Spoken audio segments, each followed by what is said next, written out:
Today's podcast is brought to you by Visa. With the capacity to process over 65,000 transaction messages every second, Visa has been bringing innovations to the way we pay for over 60 years. Imagine a world where instead of just tapping to pay with your Visa, you had to wait for everyone in front of you to cut a check everywhere you went. Imagine how much fun it'd be trying to track down your cousin in Milwaukee for league dues. That's why Visa's vision is to be the best way to pay and be paid everywhere, so you won't have to. Whatever your goals are, Visa makes paying fast and easy. The only thing left to figure out is, where would you like to be? Visa, everywhere you want to be. Welcome to the Undisputed podcast. I'm your host, Jenny Taft. This podcast is the full show from today's episode of Undisputed from start to finish. They've got a busy slate, so skip Shannon. Let's get to it. Good morning. Welcome to Undisputed. We are live from LA. I'm Jenny Taft here with Skip Bayless, Shannon Sharpe. Good morning. Hey, good morning. We good? How are we doing? Fly, Eagles, fly. Boy, you had a great weekend. I sure well, did. Let's see. The Lakers won the NBA championship over the weekend. The Eagles won the NFC East over the weekend. Yeah. And Aaron Rodgers won MVP over the weekend. Wow. Congratulations. I did win a case off you because you did. Took Buffalo. It's down to 39 cases that you owe me. Way to go. If I have to get them back one by one? Somebody I'm going to bring up on this show owes me a case. Seriously. You are happy today. Oh, yeah. Had a good old time. Good old time this weekend. Here. Lots going on. We're taking in all of the Halloween fun around here. Plus, we have so much to get to. I know. Are you okay? I paper cut myself. I'm having a terrible day. Yeah. It's spooky in here. Don't worry about it. It'll be even spookier when you miss the playoffs. Yeah. Can we continue on for this one, guys? Sure. All right, we've got a lot to get to today. Does Brady or Belichick deserve more credit for Belichick's 300th win? And should Dak give the Cowboys a discount on his new deal? Skip, I want to know what you have to say about that. We are going to start with Aaron Rodgers and the Packers from last night. It was a back-and-forth game. Even with Patrick Mahomes sidelined for KC, Aaron Rodgers threw for over 300 yards through the air with all 3 touchdowns going to running backs. It's the second week in a row that Rodgers has had over 300 yards passing with at least 3 touchdowns. The Packers would go on to win 31-24 and are now 7-1 on the season. So, Shannon, how impressed were you with Aaron Rodgers last night? Skip, I'm running out of adjectives. Really? Yeah, I don't know how many more times. I got a few. I bet you do. I don't really know how many more times I can keep saying this is a virtuoso. This is magnifico. Skip. What you're seeing, do you understand what you're witnessing? Do you realize that you are in the presence of greatness? That you're watching historically great Aaron Rodgers? Do you realize this? I don't. You're asking me a question. Can I answer? No, I don't want you to answer just yet. It's not your turn, it's my turn. Skip, look. When you watched this guy play last night, and I'm not just talking about currently playing, he made a few throws last night. In the 100-year history, there are only a handful of guys. Really? And that's if you got a small hand. That's how, that throw that he made for the touchdown in the back corner of the end zone, the one that he hit Kumaro, only a handful of guys can make that throw. First of all, only a handful of guys would even attempt to make that throw. What separates him? Every quarterback can throw on balance. If you give them a clean pocket and there's no pressure and you just let them drive the football, they can complete 65, 70% of their passes. But what separates him from all the other quarterbacks, and like I said, he's the most gifted thrower of the football that I've ever seen, and I've seen a lot of guys, but the way he can, and the accuracy in which he can throw off balance.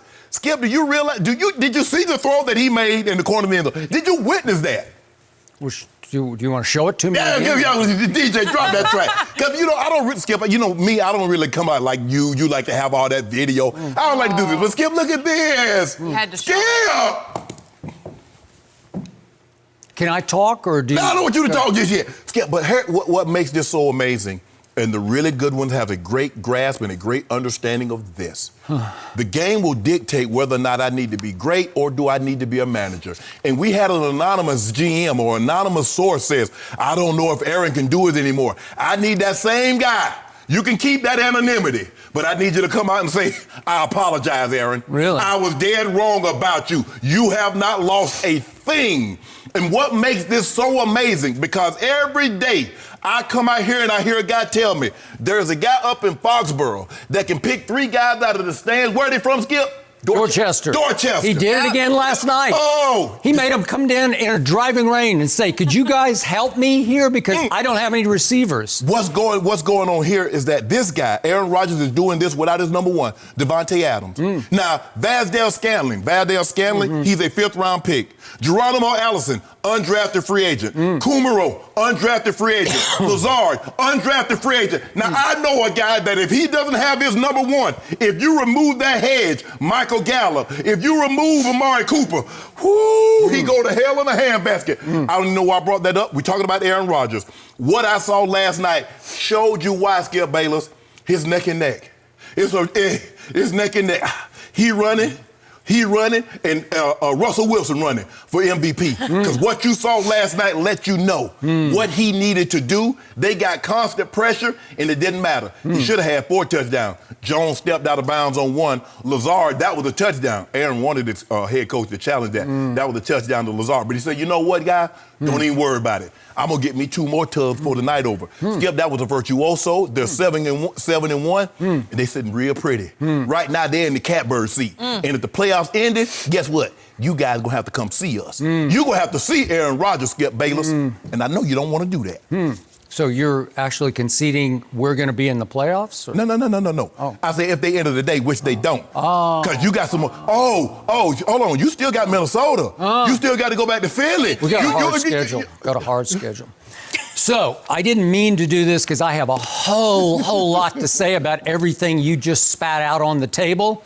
Most of it erroneous and off target, the way Aaron Rodgers often was off target last night. Really? Yep, I'm about to explain why, but I got to go to the flashpoint. Since you asked the DJ to drop this track, could we drop it one more time, please? Because Aaron Rodgers dropped a little knowledge after the game, and he said that he was intending this pass for Jimmy Graham. He must have overthrown Jimmy Graham, which is hard to do, by 10 yards. He said it was intended for Jimmy Graham. No, that ain't what he said, Skip. That ain't what he said. And he said, the wind actually helped me because I did see a flash of another jersey back there. I saw a flash, but he intended the ball for Jimmy Graham. So he's falling down, no look, blind pass, sidearm pass, which is outrageously dangerous. I immediately tweeted that was really dangerous and really lucky. You can go back and look at my timeline if I didn't tweet that, because it was the luckiest pass he may have ever thrown. And his new head coach dared to say after the game, that might be the best pass I've ever seen live. Thank you. And I guess his head coach had not had time to confer with the quarterback, who was trying to just whip it blindly to Jimmy Graham, who's, how tall is Jimmy? 6'8", 6'7"? And he was hoping to high point a throw to Jimmy Graham that he could just go up into the night sky and snatch it. And he threw it 10 yards too far for him. And look what Aaron found, because look what the backup running back found. Because the backup running back just happened to be right on the back line, right on time. What are the odds on that? What are the odds that wasn't a red jersey standing back there waiting for the football? It's about a 50-50 toss-up, so that's about as lucky as you can get under the circumstance, because at that point the game was tied. That put them ahead 24-17. Yes. Now, back to the question at hand here. Sure. I don't even think that Aaron Rodgers is the MVP of his own team. If you want to make a case for the other Aaron, if you want to make a case for Aaron Jones, you got me today, because every time I watch Aaron Rodgers, I get more and more impressed by Aaron Jones. He took the game over last night. Look at that throw. That's a walk-it throw. 226 yards total. And again, he can run it, and he can really catch it, and he can flat out fly at about 205 pounds. He's listed at 5'9", but he plays so much bigger than 5'9", because he looks like he plays at 6'1" to me. True. But that's just... I know he plays fast. I don't know how fast he is, but he plays fast. I don't either. But he had obviously 2 receiving touchdowns last night to go with 226.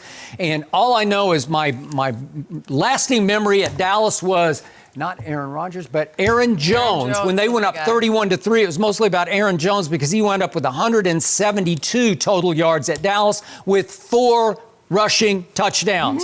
Every time, even last year, 2017, when my team was ahead at halftime, do you remember this? My team was ahead 21-12 over Aaron Rodgers at halftime. And who took over the game in the second half?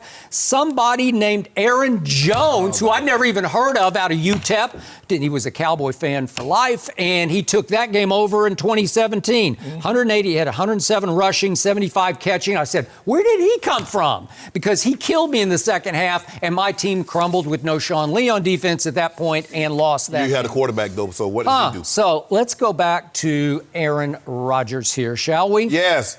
So now in back-to-back games, the guy that you are making a case is the new front runner for MVP has gotten to face what Pro Football Focus called in Oakland the worst defense in pro football. And I had to read all week, this might have been Aaron Rodgers' greatest game at Lambeau Field. Okay.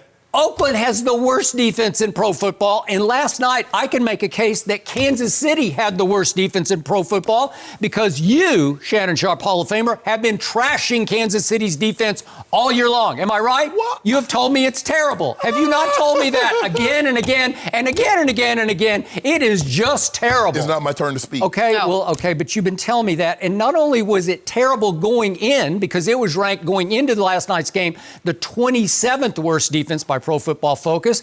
It was down 2 of its best pass rushers. There was no Frank Clark or no Chris Jones last night. And right away, Alex Okafor, their defensive tackle, who was second on the team in sacks, he was lost for the rest of the game. They're already down a cornerback. Kendall Fuller was out, and then on an early play, Bashard Breeland had an Aaron Rodgers pick right in his hands. Do you remember this throw? It hit him right in the hands, and he dropped it and fell on his shoulder and was lost for the game. So now you're down both starting cornerbacks. You're down your 3 best pass rushers and both your starting cornerbacks, and you're telling me it's a, what did you call it? Virtuoso.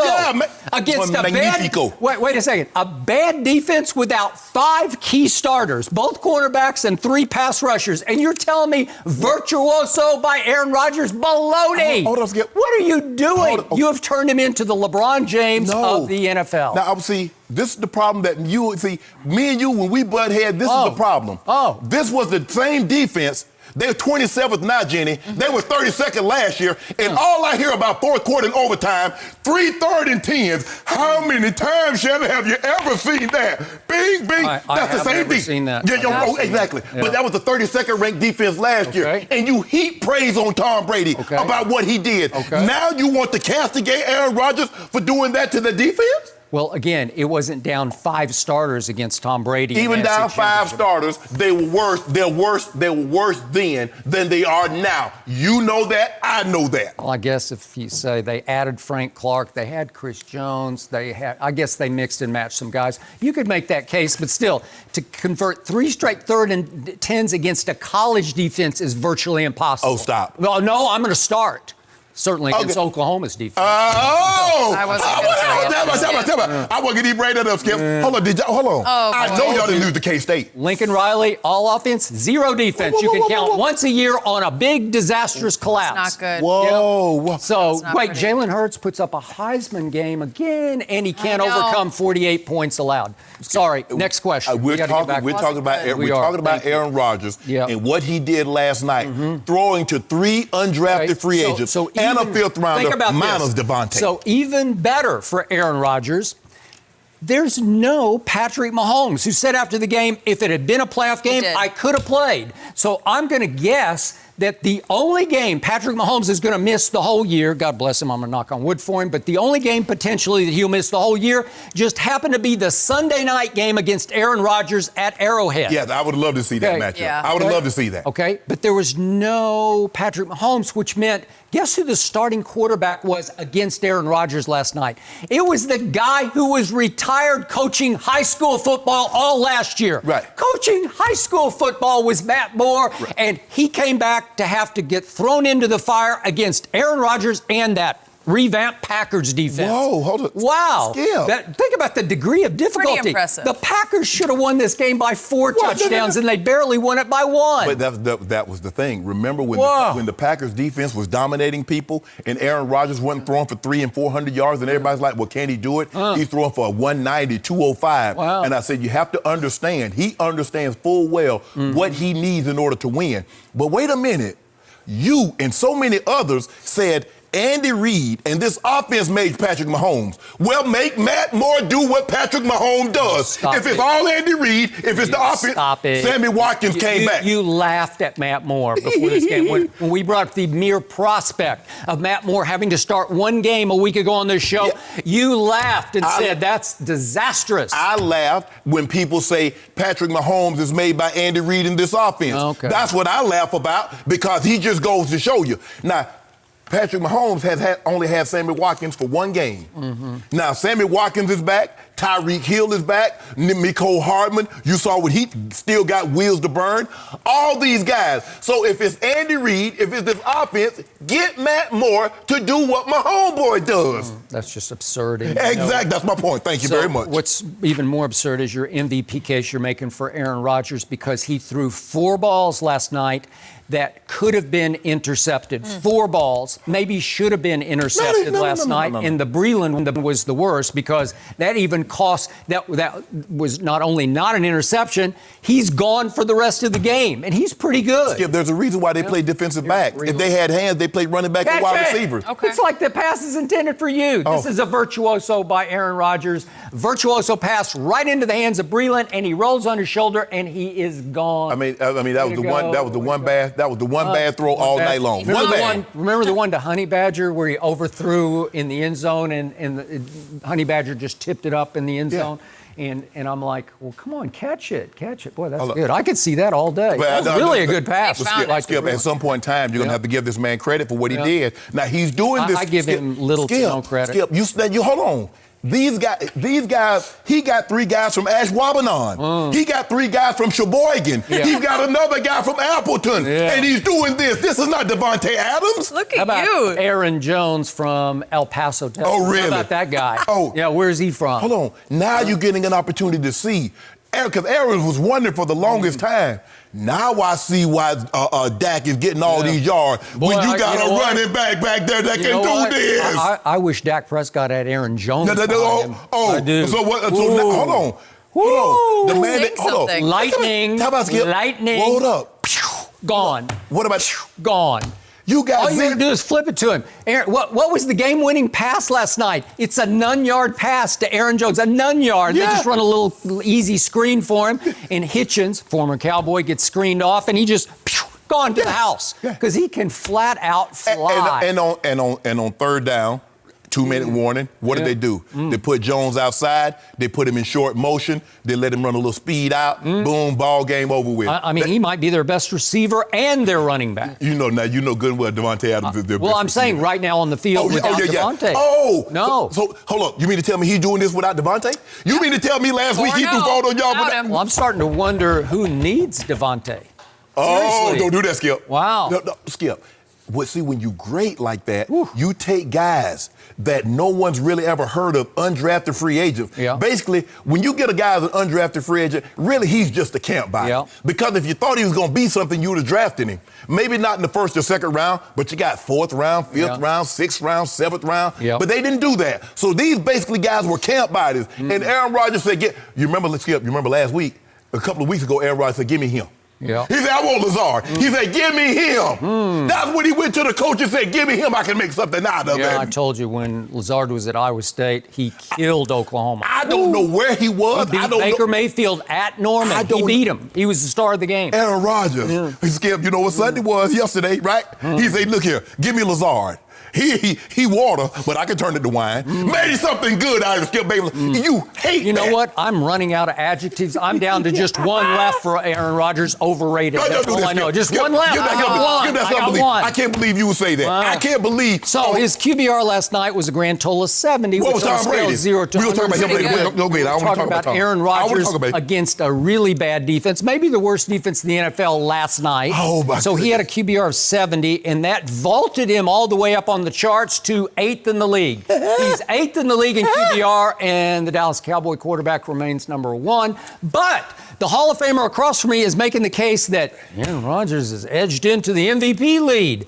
Really? I didn't say that. I said that neck and neck. Oh. I said it might be a photo finish. It might be, hey, we got to go to the tape. We got to go to the tape, Jenny, because it's too close to call right now. It sounded like you were making a strong case that he had edged ahead for MVP. Neck and neck. Okay. Whoever get the last lean at the tape. Neck and neck, he's 8th. I just know who's not in the race. And lest we forget, what happened in that Thursday night game at the end, Eagles at Packers, just killed me as a Cowboy fan. Still just sticks in my craw. That's what that's about. Yeah, because Aaron Rodgers, this team should be 8-0, but Aaron Rodgers made the mistake of the year, as we see right there. Oh, that's the mistake of the year. Guess what? The Eagles blew the assignment. Did you see the guy over there all by his lonesome? I did. I saw. Darius Shepard. He's just standing over there because his man went with Valdez-Scantling. So it's double coverage on Valdez-Scantling, and Aaron Rodgers forces a pass to Valdez-Scantling that gets popped up in the air and intercepted, costing them a victory at home with 28 seconds left in the game.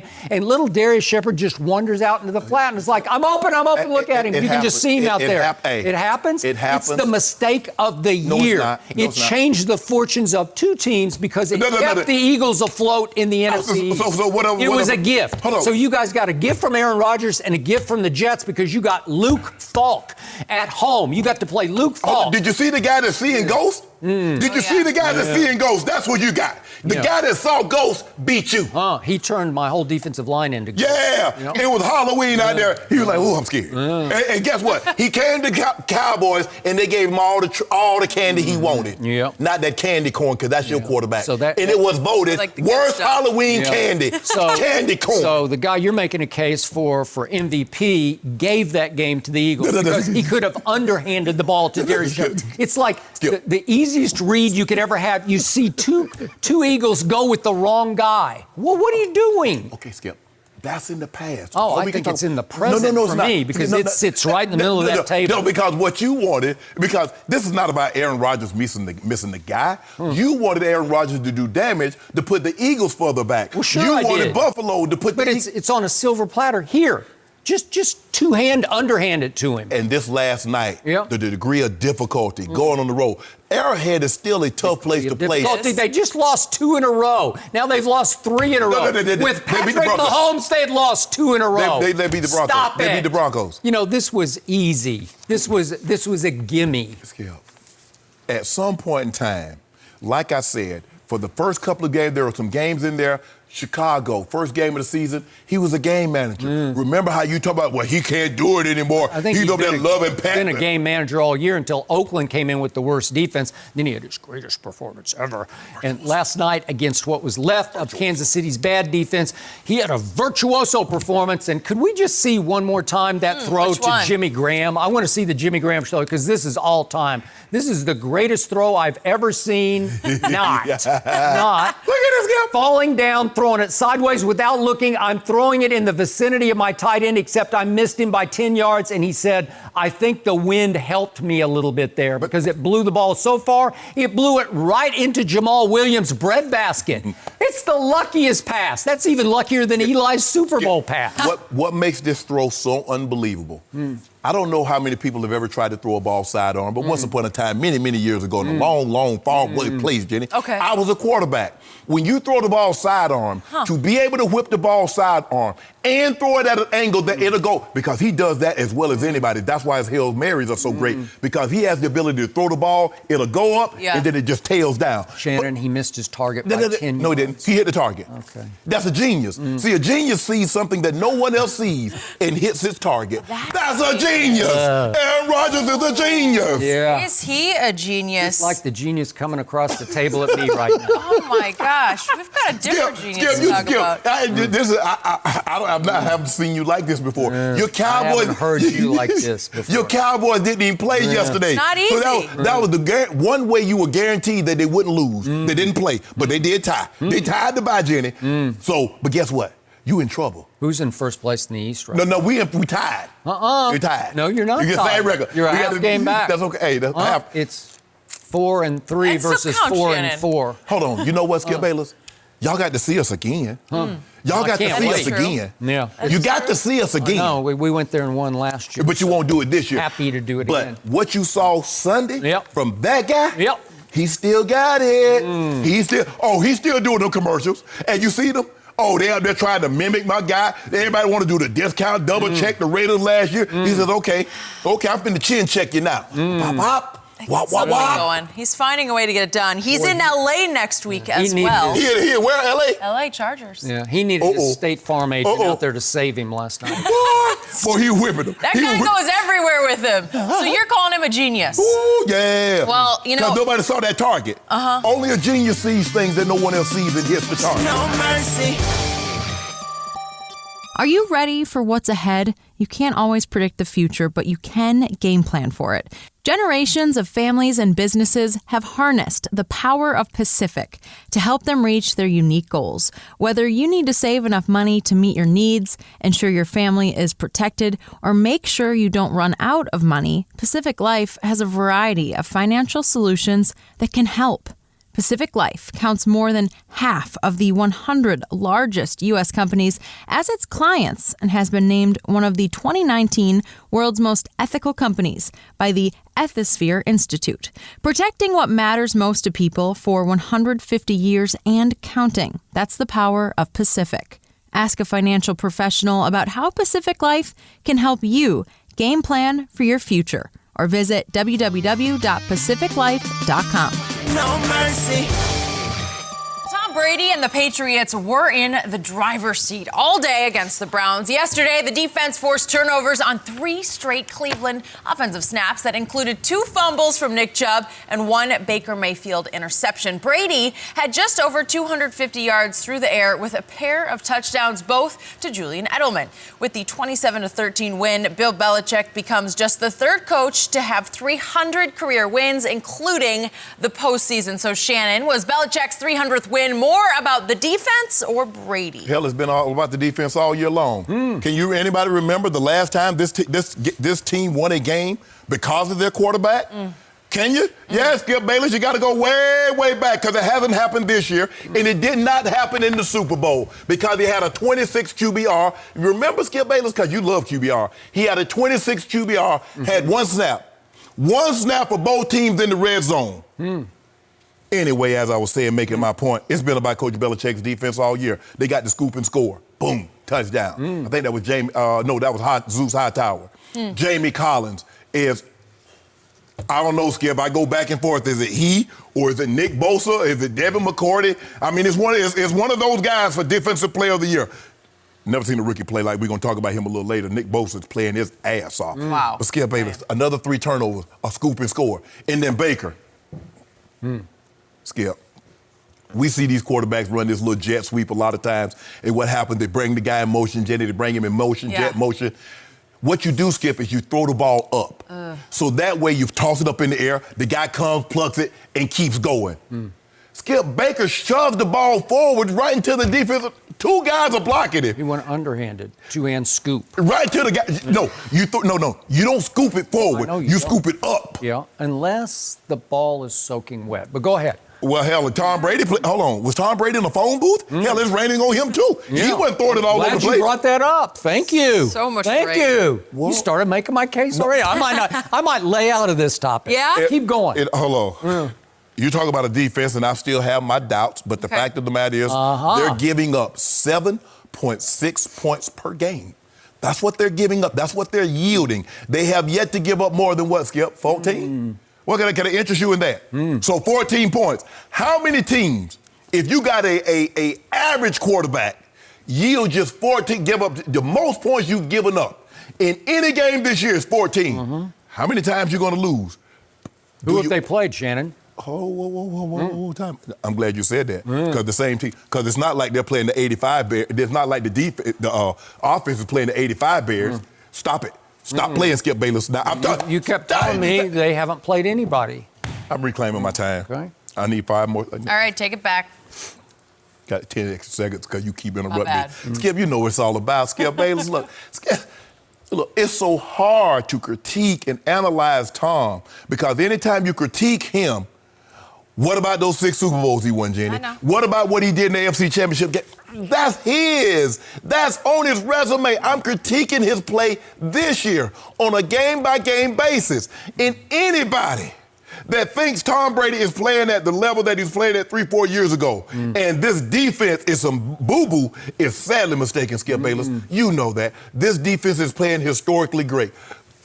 Who they played aside, the defense is taking the ball away at rates that we've never seen before. I mean, you got to go back. I mean, the last time I'm old enough to remember the 85 and 86 Bears that took the ball away. Skip, even our Ravens, we didn't take it away like this. They just bludgeoned people. They knocked your quarterback out. They knocked your starting running backs out. That's what they did. But, Skip, this is unbelievable what they're doing. This is all about the defense. It's not about Tom. Because Tom, hey, Skip Bayless, you know he just cracked the top 10 in QBR. Yesterday. Yesterday. And guess who he's behind? Kyler Murray. How Kyler Murray looked yesterday, Jenny? Well, so what's your point? What's your point? My point is that this season. So wait a second. Kyler Murray played the toughest defense to play against in the loudest place to play. That no defense plays faster than the Saints defense in that building with that crowd. Is he that dude? There's no better pass rush than that. Is he that dude? Okay, he's a rookie playing in what is it about? You know what? The thing is about Adele, she can be at the Y, she can be at the Met, she can be at Madison Square Garden. Her voice is what it is. Whitney and Mariah and Aretha, bless her soul. Okay, so I give you this. Aaron Rodgers is 8th in QBR. Tom Brady is 10th in QBR. So both of them are kind of hanging on. Ain't no hanging. Yeah. Don't be talking about my guy. My guy ain't hanging on. Your guy hanging on. 8th and one's 10th, and one guy's the MVP and one guy's a bust. He's washed up. See, there you go. See, Skip Bayless. Why do you always do that? See, why can't you just say, well, Shannon, okay, we'll level right here. You got to go to the crescendo. I didn't say Tom Brady's a bust, but if you think he's playing at an MVP level, you're sadly mistaken. So let me ask you a question. If Aaron Rodgers is on that team, are they less than 8-0? I don't know. That could be shaky because we could be seeing a whole lot of interceptions from Aaron Rodgers. Considering that he has fewer than Tom Brady. You can see a whole lot of he got fewer than Tom Brady. Who did you say has maybe the best 2 tackles and best protection in the league? It's Aaron Rodgers. Do you realize who Tom Brady is playing behind? Did you watch yesterday what it is? Have you ever heard of Marshall Newhouse? Yeah, I heard of Marshall. He was the starting left tackle yesterday for the New England Patriots. He's 31 years old. On his 8th NFL team, he was the left tackle. Yeah. You like that? Yeah. Wow. Skip, it's Myles Garrett? Skip, you like that? Skip, they throw the Skip. All you see is what is the Tom Brady? It's not like Skip. It's not like Tom is taking a 7-step drop and they're pushing the ball down the field. Okay. If you look at his yards, what is he doing? It's screen pass to James White. It's a screen pass that works Breckhead. Tell me when it's my turn. It's your turn. Yeah. Really? Okay.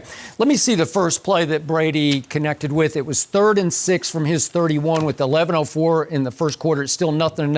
Can we see this throw to Philip Dorsett? This is just a dink and dunk throw. God, is that not sweet? Does that look like vintage Brady to you? Boy, that's about as good as it gets. Okay, I want to remind everyone, because somebody I'm talking to had the sound down, it's a driving rainstorm the whole day. It is pouring rain. Jenny knows all about pouring rain. Yes, I do. Because she stood in it all day long on Saturday. The conditions all over the country. It is miserable. Yeah. You cannot hang on to the football, and he did that on the first 3rd down.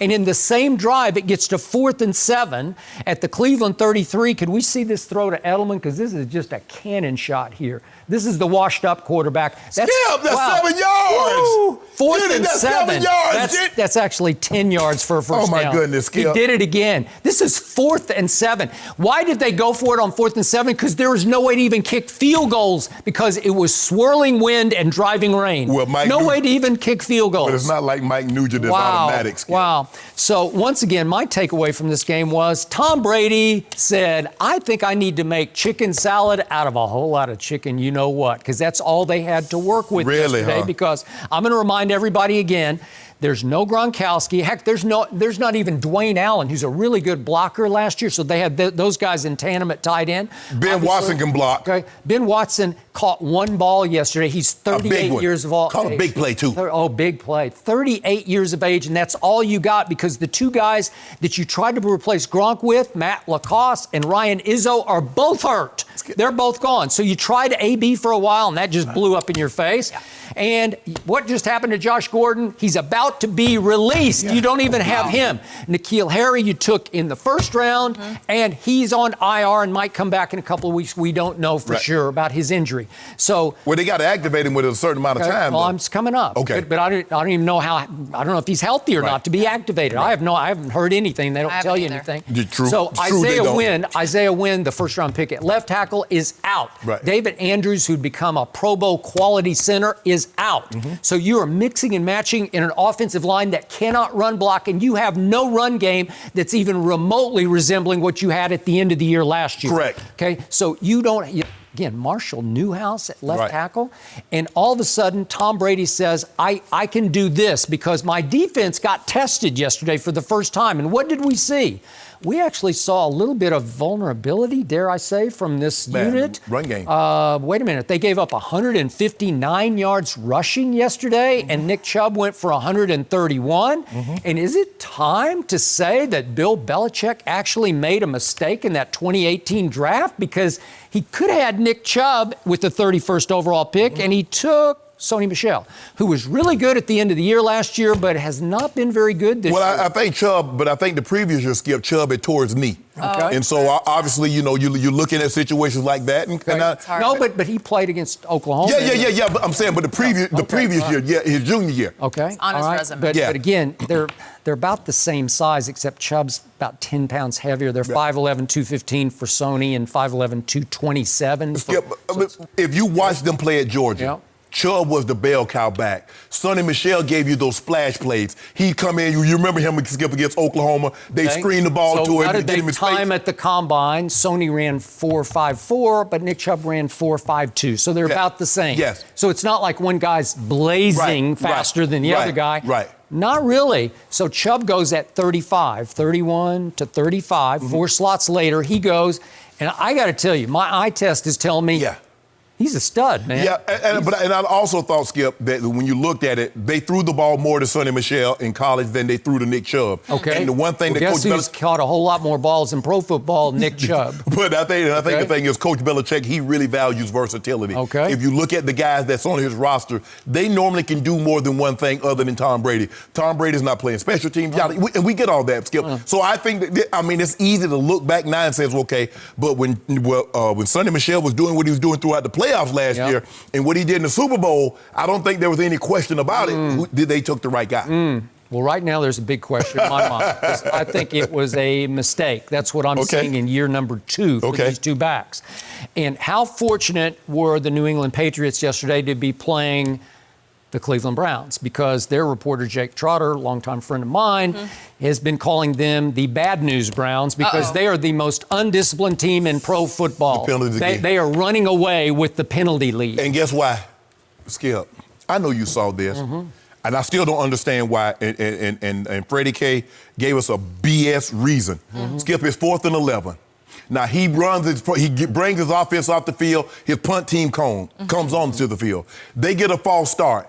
It's 4th and 16. He sends the punt unit back off, brings the offense on, and goes for it inside of his own 30. Skip, what if you wanted to go for it? Say, well, I wasn't willing to give up right there. Why the hell you take him out the field to begin with? I don't know. What were they down? 27 to 10 at that point. Skip. Is he trying to get fired? Maybe. Well, guess what? He gonna get it. He gonna get it after this season. So on 3 straight plays, they turn the ball over 3 straight times. Yes. That's hard to do. Yeah, you just don't see that. Against New England, Skip. And I'm not sure they were what you call forced turnovers, except the Chubb one was sort of forced by, But it looked like his own guy kicked it out of his hand. It looked like his guy got turned up and he kicked it out of his own hand. But Skip, you know this. You play New England, the one thing you can't do, it's tough enough to beat them. You're not beating them if you turn the ball over, especially in their building. You can't spot them. 17-0. The likelihood of you spotting the New England Patriots, 17 points. And I can only remember one time, and that was in the AFC Championship game against the Patriots because they have a 21-3 lead, Skip, that they give up that kind of ground. But at home, it's virtually impossible for you to beat them if you turn the ball over like that. Okay. Skip, this is what we thought they were going to be. Freddie K is over his head, Skip. I mean, I don't really know any other way around it, Skip Bayless. He's in over his head. Okay. They made a mistake. They made a mistake. Whoever made this decision, John Dorsey, Jimmy and D. Haslam, they made a mistake. I said that the day it happened. Skip, wrong. Skip. Keep Greg Williams as the head coach. Let him coach the defense. Let Freddie run the offense. It's okay. This is not good. Nope, it's not good. This is a wasted season. So, Shannon Sharpe, not impressed, though, in a driving rainstorm for all 4 quarters. Tom Brady went 20 of 36 for 259 and 2 touchdowns, 0 interceptions, and 0 lost fumbles or fumbles, period. Well, hold on. He had more incompletions than Baker Mayfield. Yeah. So was Baker Mayfield playing on the dome? So Baker Mayfield had a QBR of 16. Tom's was okay. It was 69. It's right there with Aaron Rodgers. I'm just saying. 70. No, right there. That's why I don't like QBR. That's why I like QBR. Aaron Rodgers is playing in perfect conditions. No, it was windy, Skip. Stop it. It was not Skip. Okay. Now you done been to Kansas City. It got windy when Aaron threw that. Helped him out. It was like a gust from God. You ought to be ashamed of yourself, Skip. Well, God's been How about this here? Yeah. The defense have allowed 4 touchdowns. They've scored 4 touchdowns themselves. Now, I just want to know at what part, in what game was Tom Brady the rush in, the linebacker, or the defense, or the safety? I don't know. He wasn't. So it was reported that he really pushed for Mohamed Sanu because he's got not much left at receiver. Right. And he was so happy to have Mohamed Sanu that he actually offered, reportedly, Sanu, I'll give you 12. I'll give you number 12. I'm so glad you're here. Jenny, wow. Jenny. What? See, this is what bothers me about Tom Brady. You know damn well he's not giving up that number 12. This needs to stop. Maybe he would. Well, if he offered it, do you think he'd renege on it? Is that what you're saying? It's a nice gesture. It's a nice gesture. First of all, you know, just the same reason, the same way LeBron wanted to give 23 to AD. There's no way in hell the NFL was going to allow that to happen. So, yeah, I can say that. Okay. There's no way the NFL can allow that? No, you can't. Baloney. Skip. So, you can do whatever you want to do. No, you can't. Oh, stop it. Skip, trust me on this. No, you cannot. You cannot change jerseys in the middle of the season. You cannot. Can't? No. You can't give it to a new teammate? No, you cannot. The same reason. I've never heard of that. Let me ask you a question. I don't know. Hold on. Why couldn't LeBron give 23 to Anthony Davis? Well, I don't know. He couldn't because Nike said no. Skip, they're not going to. Nike said no, but again, what's the brand? And what do you think Nike? What the hell you think Nike's gonna say? They done got all these jerseys printed up with Brady on the back. You think they want to print up some more with some new? I actually thought, man, that'd be a way to sell a whole bunch of new number 10 jerseys if that's what Tom went to. That sounds good. Yep. You see what I'm saying? I get that it might not have happened, but it's a nice gesture. Tom did wear number 10 at Michigan, and Josh Gordon was wearing number 10, and he's no longer, it appears. See, it's just like me. It's like me. When I tell guys, like when I was in Atlanta, and guys like, hey, Sharpe, I'm in town. Have a good time. You know what I'm saying? I tell you to call me when you come to town, but I ain't going to see you. Well, he knew good and well he was not going to give that number 12 up. This is what bothers me about him, Skip Bayless. Are you calling him a liar? So I've never heard anybody but you call Tom Brady a liar, ever. I've known dozens of ex-Patriots who played with him. I've never heard one discouraging word, not one negative word about him. How about this? Even from James Harrison, who's about to join us on this show. My grandmother, we were getting in growing up and in my community, Jenny, you couldn't say lie. You had to say telling a story or telling a tale. Okay. Tom Brady is telling Tom Brady is telling a story that he was going to give up number 12. Boy, the number that he's identified with. Because we've seen Peyton Manning, when Peyton Manning left Indy, he called Frank Chapuka and asked, could he wear 18 because that's what that number meant to him. But we want Tom Brady to play 20 years in number 12, and he's going to give it up to Mohamed Sanu, not Jerry Rice. So if Sanu said yes, what would Brady say? No, because he knew. I was telling a story. Is that what he knew? He knew Mohamed Sanu was going to say no. Oh, did he? Yes. Oh, boy. Stop it. I'm starting it on that one. He need to stop. And, of course, Sanu started the game by dropping the first ball. Tom hit him right in the hands with, and the Patriots. It wasn't no right in the hand. That ball was behind him. It was right there. You know what, Skip? Stop it. It's a drop. You got to catch that ball. Hold on, let me see. You got to catch this ball. It's right in his hands. Skip, did you see that ball? Right in his hands. Skip. He's throwing it away from the inside defender. No, but look at the outside guy. Okay. He led him into a car You wreck. got to catch that. Shannon Sharpe puts that in his back pocket. That's a drop. You know what? I'm going to go back to the huddle and say, hey, John, You saw 54 on the outside now. You got, put that between the 8 and the 4 because you turned him into a car wreck. Skip, you put this right here. 54 coming to hit him dead in his head. Look at that. So all Tom Brady had yesterday was Julian Edelman, little 7th-round former pick quarterback. And he threw him 11 balls, and he caught 8 for 78 and 2 touchdowns. So hold on. Wow. And all Aaron Rodgers had was bad there scandal. And 3 undrafted free agents. And by the way, we got to see one last play here. The Aaron Rodgers touchdown pass to Julian Edelman. Dare I say Tom Brady. He looked on Tom Brady? Yeah. Is it possible he looked athletic on this play? No. Is it? Did we see?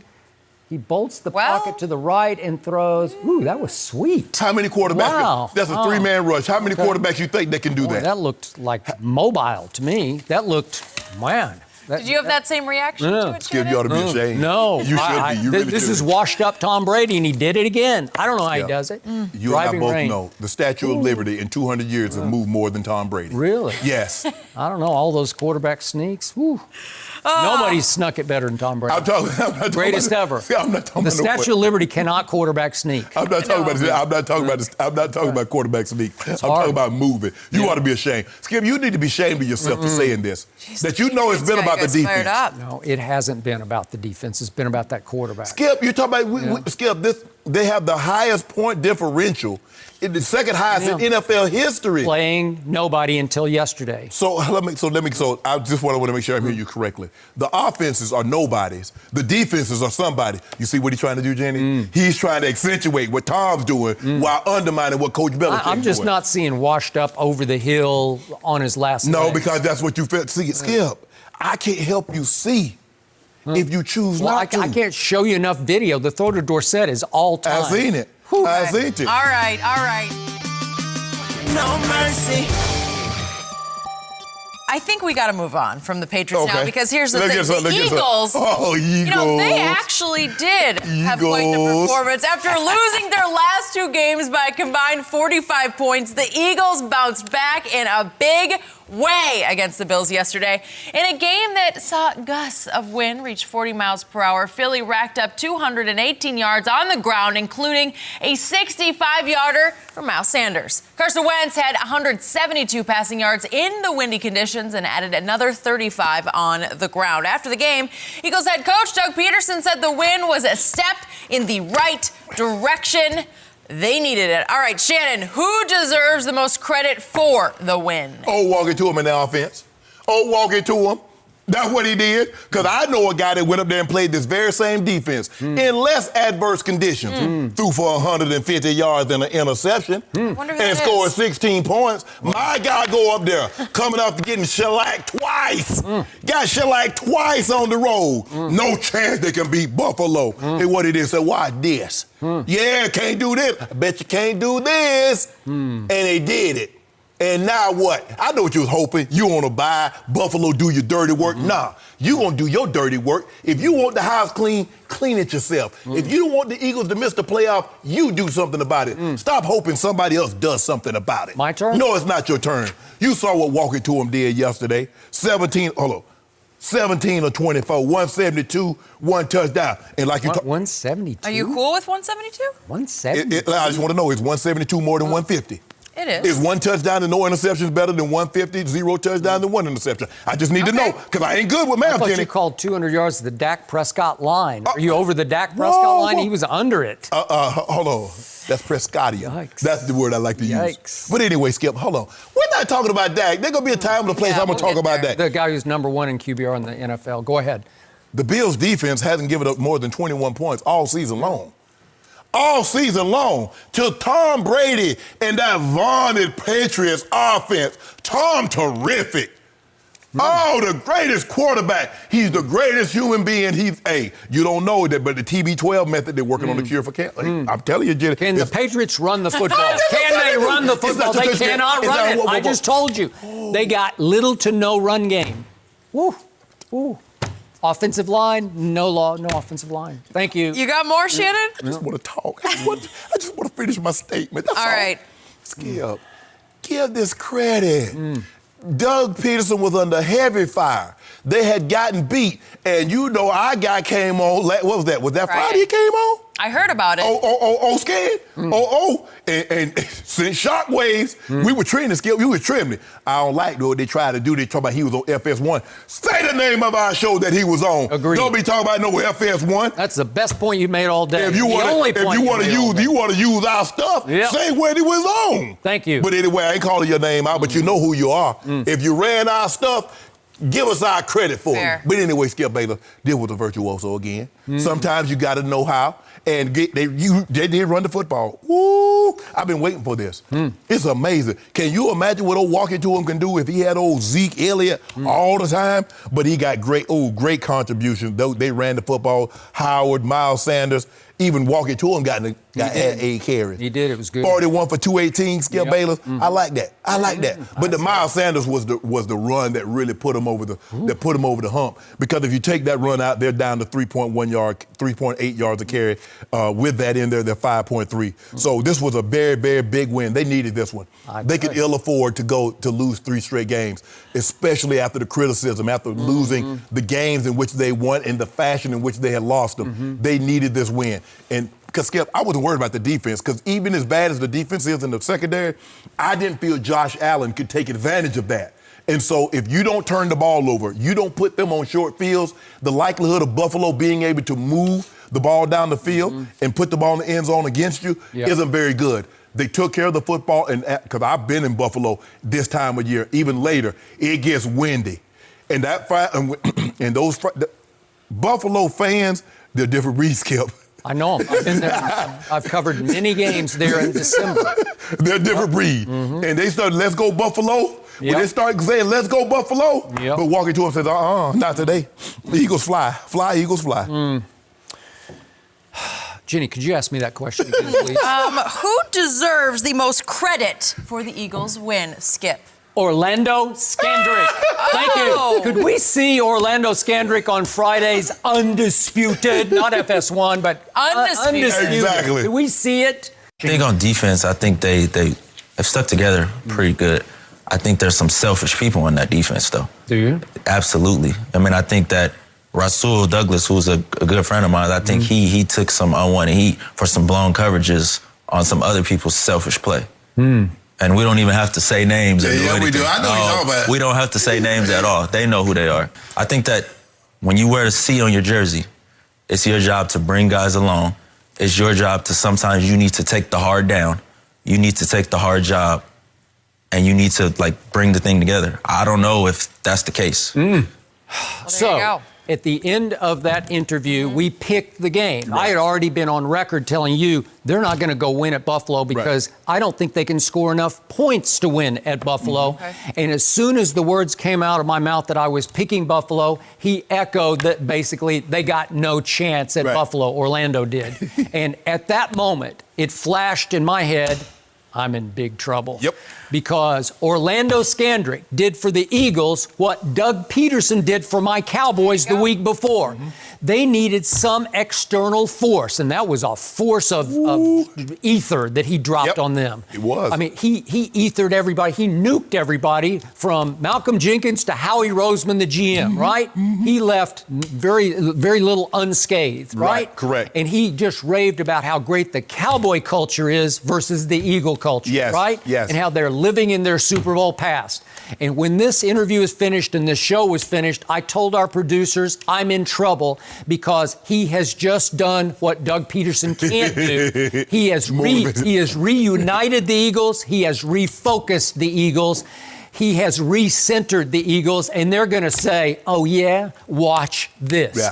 Because clearly they're better than Buffalo. They just they had lost their way. And I think he deserved, Orlando Scandrick, a game ball last night from Doug Peterson because he was just what the doctor ordered for the Philadelphia Eagles going up to Buffalo because they were reeling. They had gotten blown out 2 games in a row at Minnesota, at Dallas, and I thought they might be on their last legs, and instead They found something. They put Carson Wentz mostly back under center because it was high wind, gusty wind, and said, let's just see what happens if we just hand it off up the gut. See. And good things and then great things started happening. 218 rush yards happened. Yep. And if it weren't for Josh Allen, who's actually, he's more running back than quarterback. About all he can do is run with it because he's like 6'5", 235.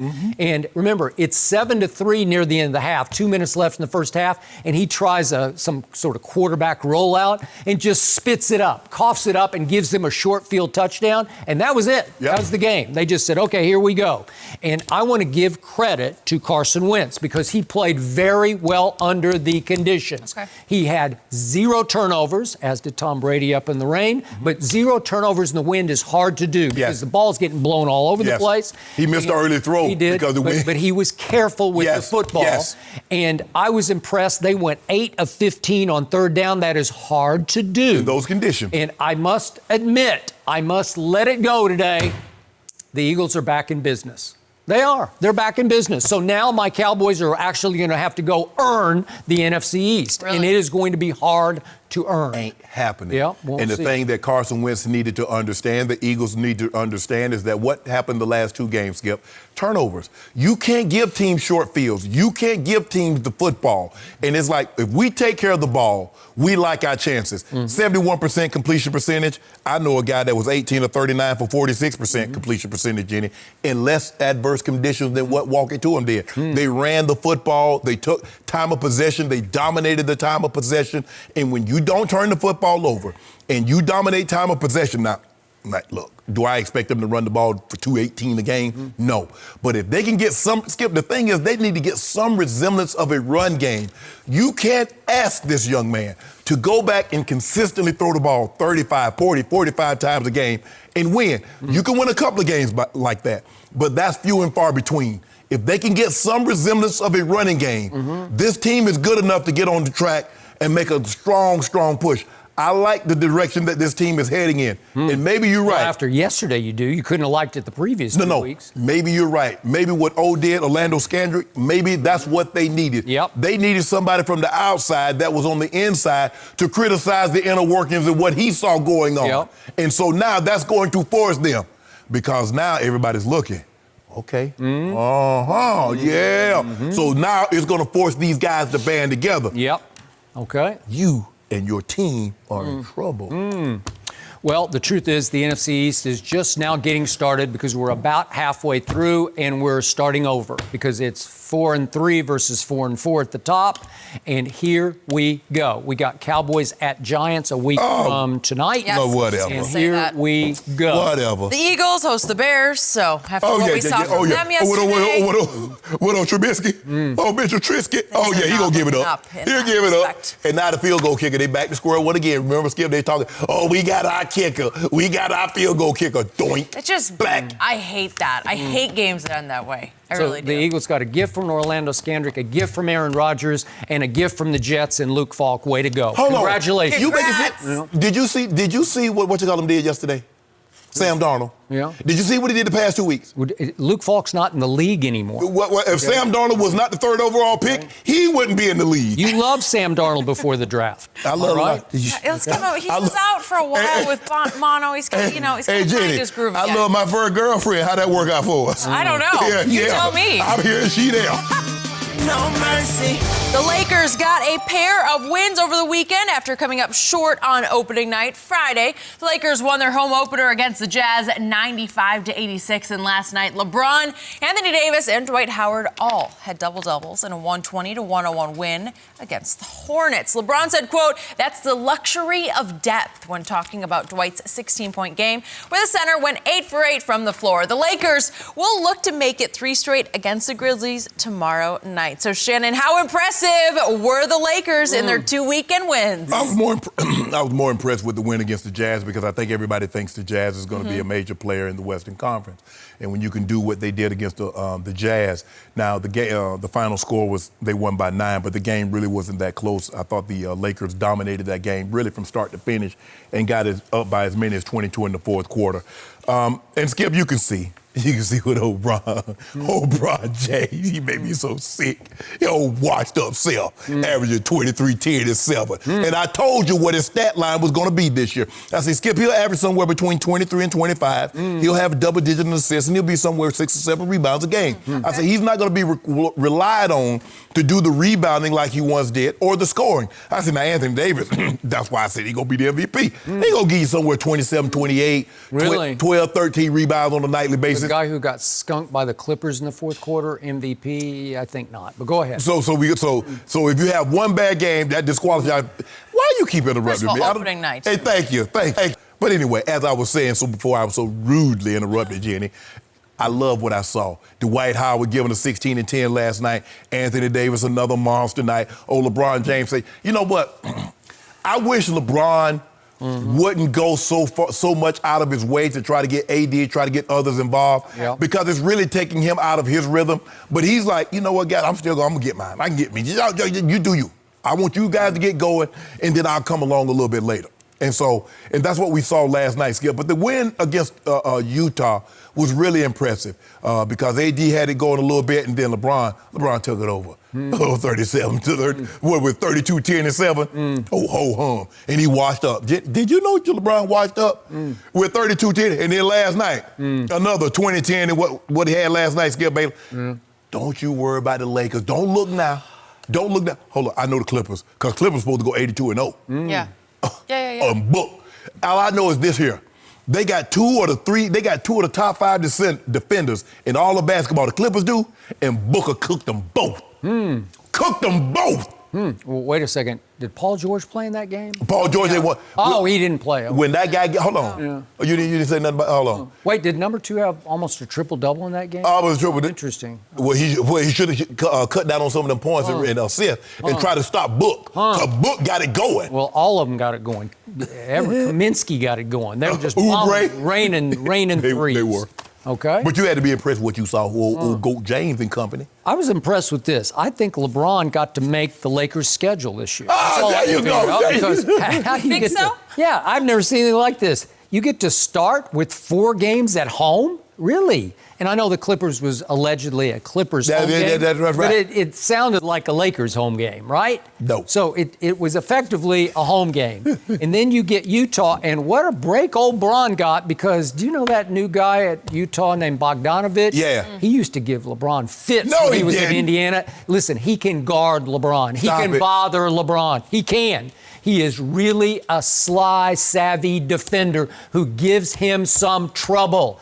And you want to talk about a fearless, gutsy three-point shooter, and he played the first game at home, and he had a bad ankle, and then all of a sudden Friday night, he couldn't go. And I turn on the TV, and I'm like, Bogdanovich can't play? This is a joke. This is a cakewalk. You ought to be He is the X factor for that team. And I don't know, Mike Conley and James Harden got the same disease early this year. I think they need to go to see some doctor, shot doctor.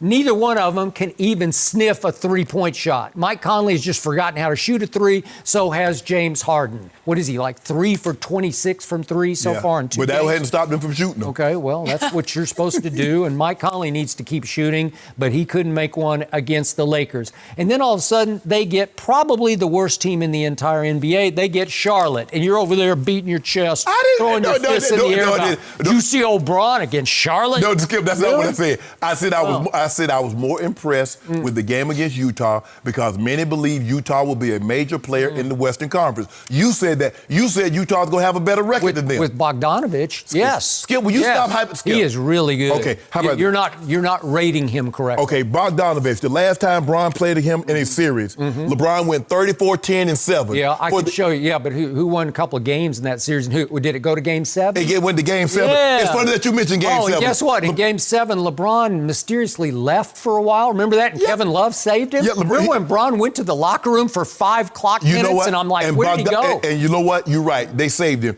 They saved LeBron with a 45, 8, and 7 ball game. He had 2 40-point games in that series and a game winner. And he had, what he have, Skip Bayless, averaged 34, 10, and 7 with Bogdanovich guarding him. 7 games it took. Interesting. Yeah. I remember several games. I remember and we lost Friday game one. night game. And we lost game one. Yeah. And we lost game one. We spot him a game. Yeah. Okay. Spot him a game. Well, you're lucky he couldn't play in this game. So now, tomorrow night, you get Memphis, which is 1-2 thanks to a miraculous win yesterday. I had written it off. I actually turned the game off. I quit watching the game because John Morant, who I loved, I loved him before the draft, he threw it away with 8 seconds left, and then a miracle happened, and finally Jay Crowder hit a miraculous three, and they won, 134 to 133, and that's their first win. And Ja had a sort of a coming-out party game. He had 30 points and 9 assists, and here they come, but come on, a rookie point guard, and they're not a very good basketball team. So I assume old Bron's going to have another big game. Is Ja going to guard him? I don't know, maybe. Maybe Jay Crowder. But Skip, did you know the game on Friday night, LeBron was plus 17? Last night he plus 17. What's going on with all the old plus minuses? What's going on with Charlotte? You want to bet they don't have they wind up with the worst record in pro basketball? You like that? Yeah. Okay, what Remember, about Utah? they play in the East, right? Okay, where do Utah play? I just told you, no Bogdanovich. And watch, they're going to win a whole bunch of games. You make it seem like we're not going to win a bunch of games. Well, I think you'll win a lot of games. Yeah. But again, what was our bet? You said they were going to go 18-2, wasn't it? 17-3. 17-3 over the next 20 games. And we looking good. I think I'm starting to look like I'm in trouble here. We looking good. Although after Memphis, then you have to go to Dallas, you have to go to San Antonio. Hold on, Dallas just San Antonio. We got y'all. We're going to put a case on that one, too. Really? Yep. Okay. In fact, in this 20-game run here, you have to go to San Antonio twice. Okay. So it may come down to those two games, right? My team's pretty good. They're pretty good. Don't worry about us, but I love old LeBron James. LeBron is doing what LeBron does. I said I believe that he would average double-digit in assists. I believe his rebound total would come down because you got JaVale, you got AD, you got Dwight Howard. So LeBron James doesn't have to exert all that energy trying to get rebounds. Now, sometimes I catch him standing flat-footed. Skip, I'm like, Bron, now you can't just be standing flat-footed. I know you got, big guys out there to get the rebound, but you got to box out. Even if you don't get the rebound, just box the guy out. But LeBron had got that thing going. He got that locomotive going last night. Really, I thought the locomotive was Dwight Howard. He went 8 for 8 against the Charlotte, whatever they are. You know they are. I don't know what they are. I can't even say their name. Hornets. 8 for 8? Seriously? You gotta say their name. 16 and 10? Yeah. Seriously? Yeah. He was a plus, 23? Yeah. Dwight Howard? But that's what we... You buying stock in Dwight Howard? Listen, what we need... Now, I'm not counting on Dwight Howard to give us 16 and 10 every night, but if we can get somewhere between 25 and 35 bench points, because that's the difference between the Clippers. Because the Clippers are going to win a lot of games, because sometimes when your starters don't have it going, you look at Trez against Phoenix. Although they lost, he was a monster. You look at Sweet Lou, he was a monster, and that's what's going to keep them going. They're playing as many minutes as Kawhi. When you get two guys that's going to give you 50 just between those two on a nightly basis, regardless of whatever else your bench gives you, you're going to be at an advantage. But I like this old Bron. Bron is going to be. By the way, the Lakers on November 12th have to play at Phoenix, and that's the scene of LeBron's quote-unquote crime. There you go. He threw it off the backboard. He threw it in and hit the back of the backboard. We got something for you. Really? We got something for you. Okay. Yeah. Got something for The big strategic change Friday night was AD played center in the second half. Because then Dwight goes 8 for 8 against Charlotte. Way to go. I'm impressed. But here's the thing, though, Skip. They did that move because it pulled Gobert away from the basket. So what's he going to do? Because the old Stifle Tower, he tried to be slick. He pretend like he guarding somebody, he be roaming. So what's he going to do? Catch the ball out the bucket? Because if he don't come out there and get on AD, we going to light him up. And then LeBron started, coming down. So he coming down the lane like he's on Soul Train. Layup, dunk. Everybody started feet. I was like, Hello, Kamish. Hey, it's Bron. Hey, I need the first 4 at home because Bronny's got a couple of games. Dwayne's kid, and we got to go to the games. We got to go to the games. So give us 4 in a row at home. Well, that's the least he could do. After LeBron had to take that criticism about that China stuff, so that's the least they could do. Should have gave us like 15 at home first. I think that would be that fair. No. But you get the wins. And you 23, 10, 23, 10, and 7. Can I interest you in that, Skip? Would you like against Charlotte? You can. Don't do that. No, okay, we're moving on to talk a little baseball, guys. Last night in Washington, D.C., Garrett Cole had 9 strikeouts in 7 innings, and the Astros hit 3 home runs in a 7-1 win to take the pivotal Game 5. The series now shifts back to Houston tomorrow night, and the Astros are 1 win away from winning their 2nd World Series in the past 3 seasons. Houston will go with Justin Verlander in Game 6, while the Nationals will turn to Steven Strasburg. So, Shannon, who wins tomorrow night? I'm taking Strasburg. Yeah, that microscopic 1.34 ERA, Skip. And as great as Josh Verlander has been, he has the most strikeout in postseason history. He's been terrible in the World Series. I'm taking Strasburg, and this thing's going to a Game 7. Really? Okay. But you didn't like the Astros in Game 3. I didn't like him in Game 3. You didn't tell me in Game 5 Scherzer was going to scratch either. I agree with you. I got the Nationals winning Game 6 because you are right. I trust Strasburg more than I trust Verlander in a game of this magnitude. Okay. Here we go, Let's Game take 7. This thing all the way. That's how we like it around here. No mercy.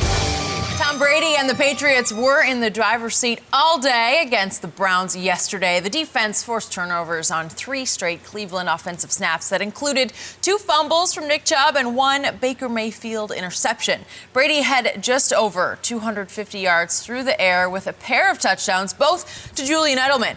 With the 27-13 win, Bill Belichick becomes just the 3rd coach to have 300 career wins, including the postseason. And we're now joined by former Patriot and current Fox Sports NFL analyst James Harrison. Good morning. Good morning. Morning. Welcome back. All right, you know this team well. So when you think about these 300 wins, are they more about Belichick or Brady in your mind? For me, I have to say it's about the players. Yeah, so I have to say it's about Brady. I could have the greatest coach in the world. If I don't have a player that can go out there with the talent and execute it, then it can't get done. So, it's sort of a 6 in one hand, half a dozen in the other.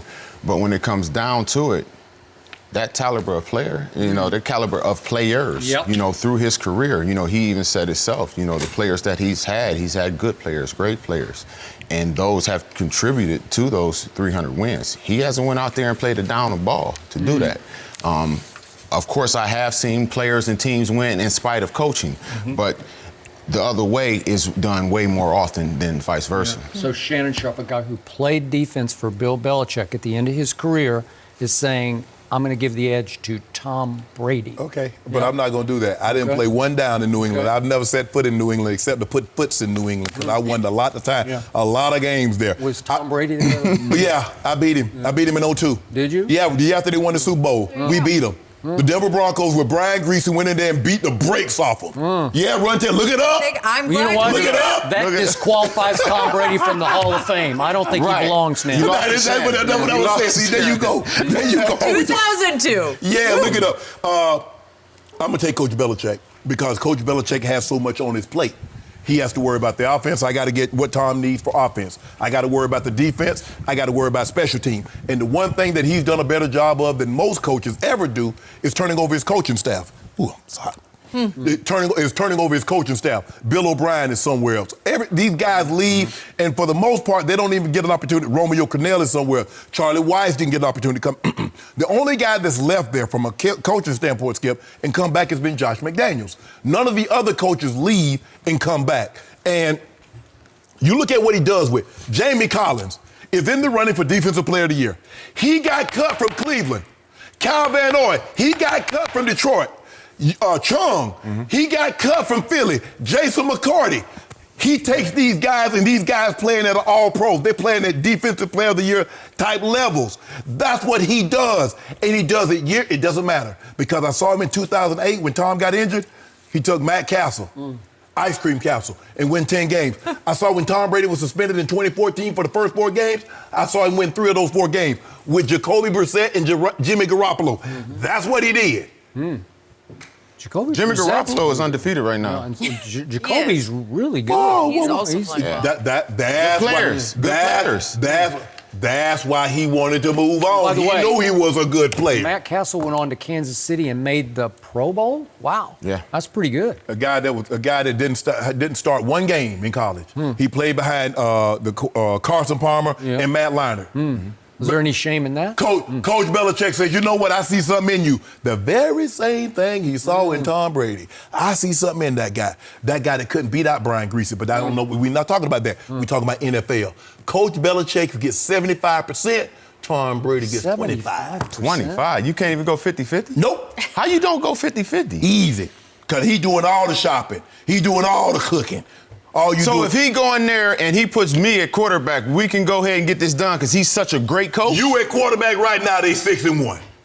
You at quarterback right now, 6-1. I can't even give myself credit for that. 6-1 with that. No way. You saw that defense. The defense would have actually had to win 6 of those games for me. Right now, if Tom Brady just took the ball and threw it in the ground, they'd be 3-1. If he just take the ball and throw it in the ground, don't he do nothing? They're not 7-0? Hold on, think about that. Let that sink in for a second. I understand what you're saying. If the quarterback just takes the ball and punt it every time he get it, they 3-1 right now. It's not going to go like that, though, because now you got your defense out there a lot longer than what you would. Yeah. You still go, hold on. You make it seem like Tom Brady putting up Mahomes or Russell Wilson or Aaron Rodgers type number. I'm not saying that he doesn't have issues here and there. But at the end of the day, 300 wins, it's more about the players. And you want to give it either Tom or Bill, I have to give it to Tom because Tom is a player. I'm giving it to Coach. Coach! No way. Come on. So, at the end of New England's victory yesterday, I tweeted this sentence. Congratulations to Tom Brady on Bill Belichick's 300th win. Hater. Because that just sums it up to me. You're a hater. That's what it sums up. The straight hate comes from across the table about Tom Brady. I've never seen or heard anything quite like it because I have always given Tom 75% of the credit. If you want to lump players in there, it's a player's game. But in the end, it's a quarterback's game. And what did this man tell us about the leadership of Tom Brady? Because you told me late in that year when you were picked up by New England, you went in that locker room a little skeptical because you're a truth teller, man. You want to see it to believe it. And you went in there just looking to say, is he for real? Has he got a little phony in him? Is he behind closed doors the same guy he appears to be on camera? And you found that he was the guy that you see day in and day out. I know you hate it. Listen, I know you hate it because you just hate the Patriots. You hate them winning. I'm all for the old guy winning. You know what I'm saying? But like I said, I sat back, and you know how you sit back, you watch somebody move, you want to see how they interact with, just the regular person, how they interact with the guy that's, at their level. And he is that guy, dude. He is a truly, genuinely, good person, man. All right, Skip, this is not what this is about. This is not about whether he's a good person. This is not whether or not he should be anointed for sainthood. This is about who is most responsible for 300 wins. And it's hard for me to believe that the guy that brought everybody... So I just want to name the other player that Tom Brady has brought to New England. I just want to know the coach. I don't need to name the players. Dozens of players came to want to play with Tom Brady. I mean, I could probably name 50 players who said, if I got a choice, I want to play with that guy. Coach Belichick, take these guys. All I know is Jamie Collins. What do the guys do when they leave Coach Belichick's defense? Other than Richard Seymour.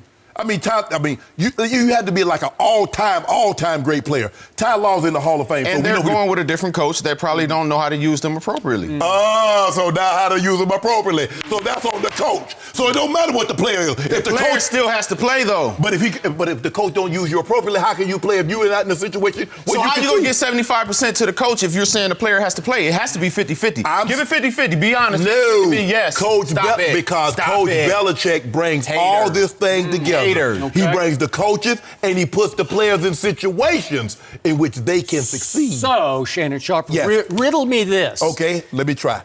Bill Belichick's first 5 seasons of head coaching were with the Cleveland Browns. Yes. And they had 4 losing seasons because they had various Vinny Testaverdes and Bernie Kosars at quarterback, aging quarterback. Yes. And they just couldn't get over the hump. And he got fired. Yeah. And he comes to New England, he's got Drew Bledsoe at quarterback. And he goes 5-11 the first year. And they start off 0-2 the second year. And one assistant on that staff said, we were all thinking about putting our houses up for sale because we thought we were on the way out. Right.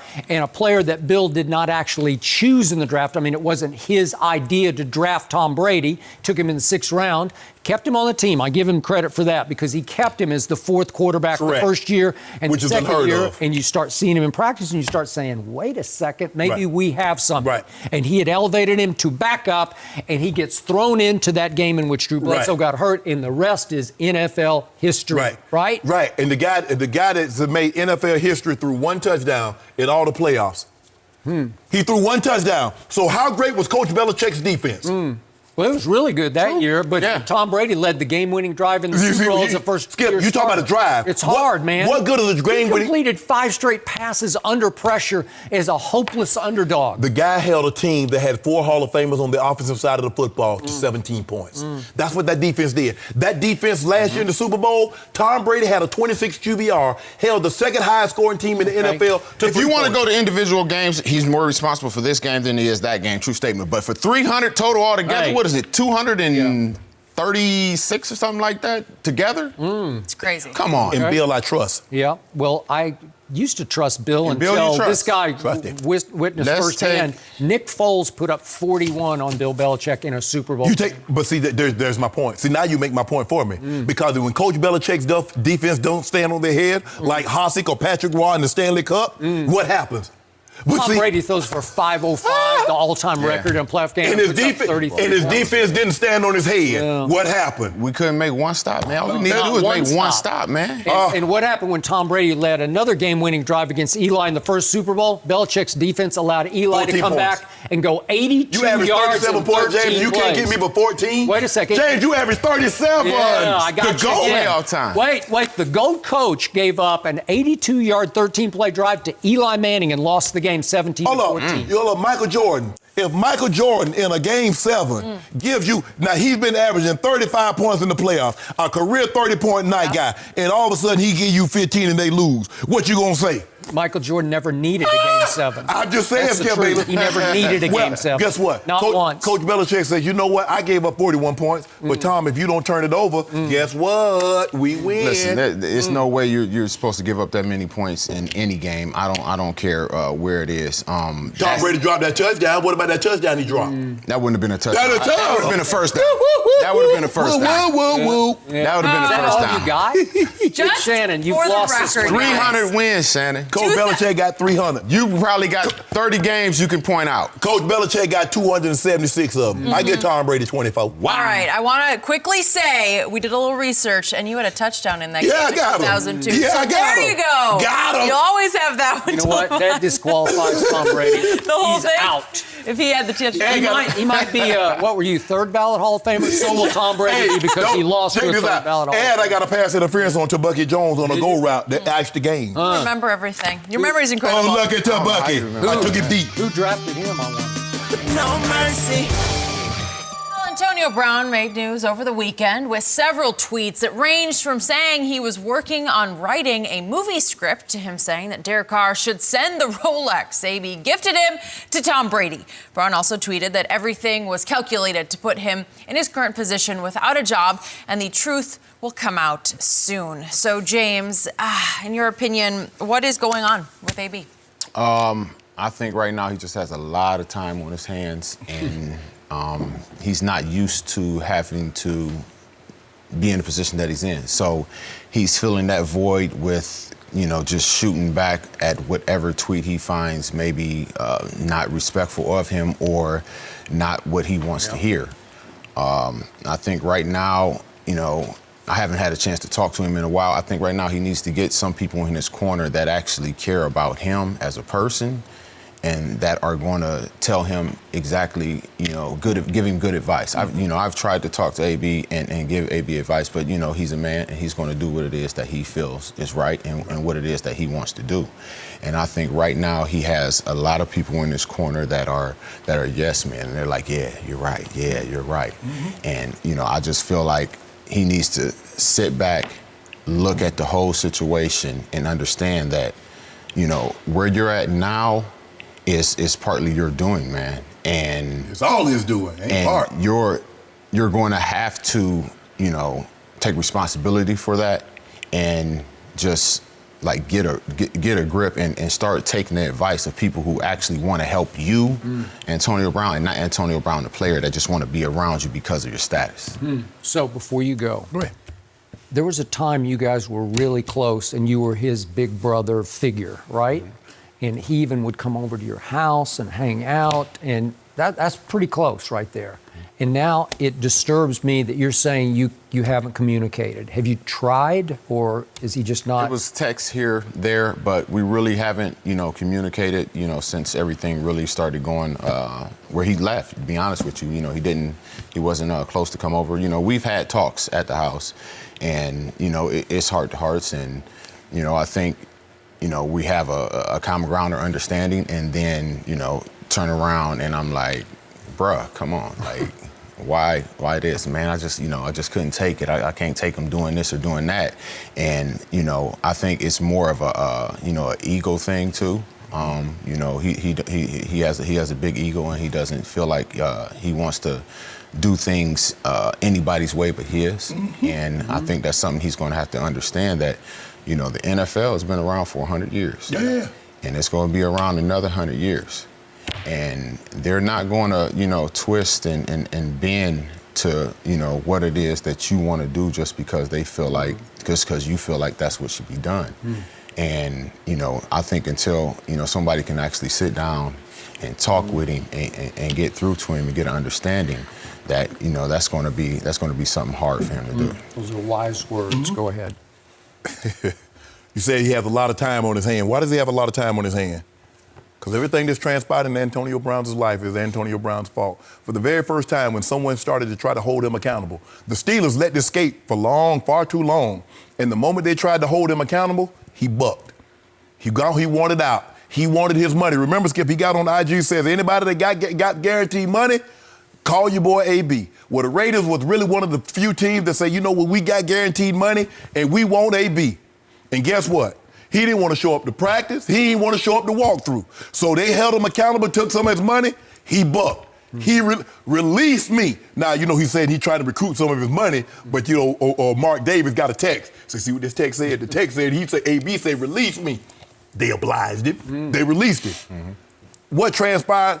I was told from a very reliable source, he got released not so much about what transpired about the situation that, about the lawsuit that's being filed. It wasn't even about what came out about him sending threatening messages or grouping the young lady in the group chat. Yep. It had more to do about the signing bonus when he was going to receive it. And he said, hey, release me. Yep. They obliged him in that obligation.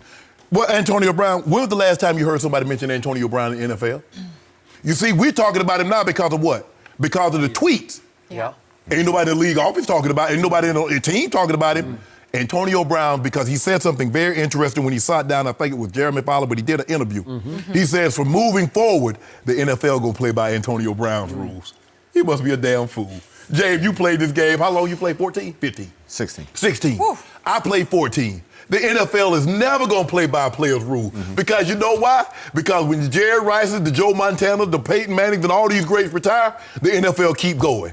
They don't need Antonio Brown. You need it if you want to make money, you want that platform, you want that brand, you need it. They don't need you. But if Antonio Brown thinks for 1 second, Skip, he's going to get back on anybody's team. He's going to see one field without going to 450 Park Avenue and sitting down in that office and talking to them. He's sadly mistaken. That's never, ever going to happen. So he can procrastinate all he wants to and think this is going to blow over. This is not blowing over. No. So until he sits his butt down, and I said this from a very long time, you co-signed it. I said until he gets himself around people that tell him what he needs to know and not what he wants to hear, he's going to be in the same position because his homeboys like, AB, you right. Man, they did you wrong, man. What practice? What you need practice for? You AB. And then the people that he's appealing to on social media, these likes and these clicks, they tell him, yeah, AB, you be your own man. You don't need the man. Okay. Don't need the man. Keep on being a fool, AB. So what keeps tearing me up about this story is this young man is so talented. Immensely. He is so charismatic when he wants to be. Yes. When it's in the right mode, the positive mode. You've been around him. Yeah. He's got real energy to him, and what did, remember Gruden say? You're going to lead this, 84, you're going to lead this league in energy. Right. He comes out on the practice field and the whole thing just takes up, takes off. And yet he is so delusional. I don't know if I've ever seen a player of this magnitude have this much sort of self-delusion where you have no idea what you're in the middle of right now. Right. Because you are miles and miles. You're like a universe away from being able to play again. Correct. You're going to have to go fix a lot of things. Absolutely. And I assume you're going to have to be suspended for a while, right? Something's going to happen. Yeah. He's talking about, and you see him on Twitter, he's tweeting, the Raiders didn't support me.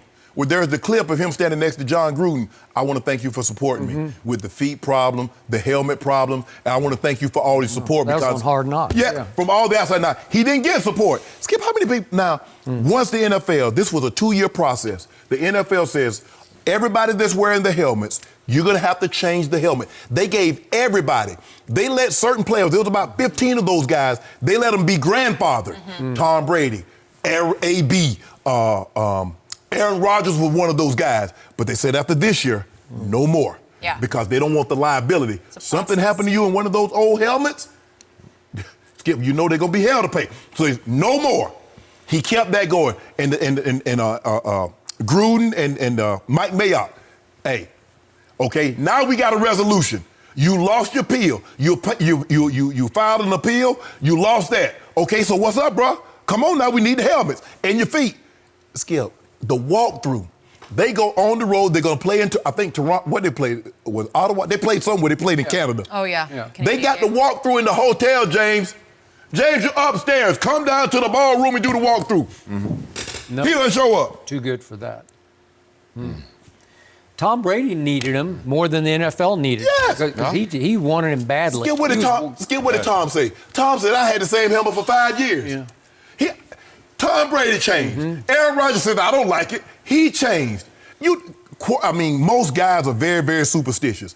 I had the same pads from the day they issued me pads at Denver. Those are the same pads I still have now. The helmet, I would have kept the helmet. Now, obviously, once you start going to Pro Bowl, James, you exchange helmets. Yeah. So you get. But I know a lot of guys, Skip, they bring helmets, but they wouldn't give you their original helmet because they wanted to keep that helmet. Right. But they would bring helmets to change. So quarterbacks are very, very particular about that. Okay. But once the NFL said 2 years, they gave everybody, we're changing. They'd be like, nah, I ain't gonna do it. Will you let Tom Brady, you let Aaron Rodgers, they let you do it last year because you were grandfathered. But they said moving forward, nobody, not Tom, not you, not Aaron, not anybody will be grandfathered. What part about that didn't he get?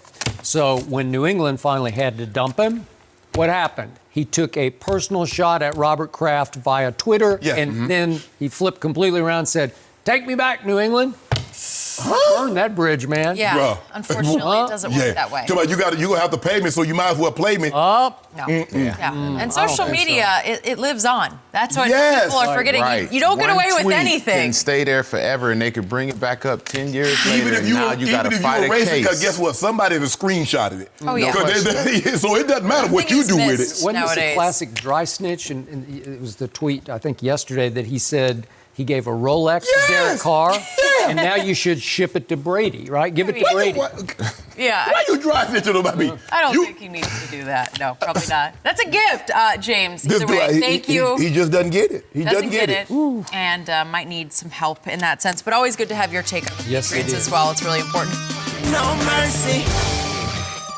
Dak Prescott and the Cowboys are still working on finalizing a new deal in the quarterback's final year under contract. The Cowboys have said several times that both sides are close, but still no agreement has been reached. Over the weekend, Stephen Jones put the ball in Dak's corner. Jones said, quote, the only thing we need him to do is work with us a little bit. It's not saving Jerry and I any money. What we're trying to do is keep this young football team together. We think it's a really good one. Other than that, this negotiation would have been over months ago. But I think he understands where we're coming from. We understand where he's coming from. Ultimately, we'll figure this out.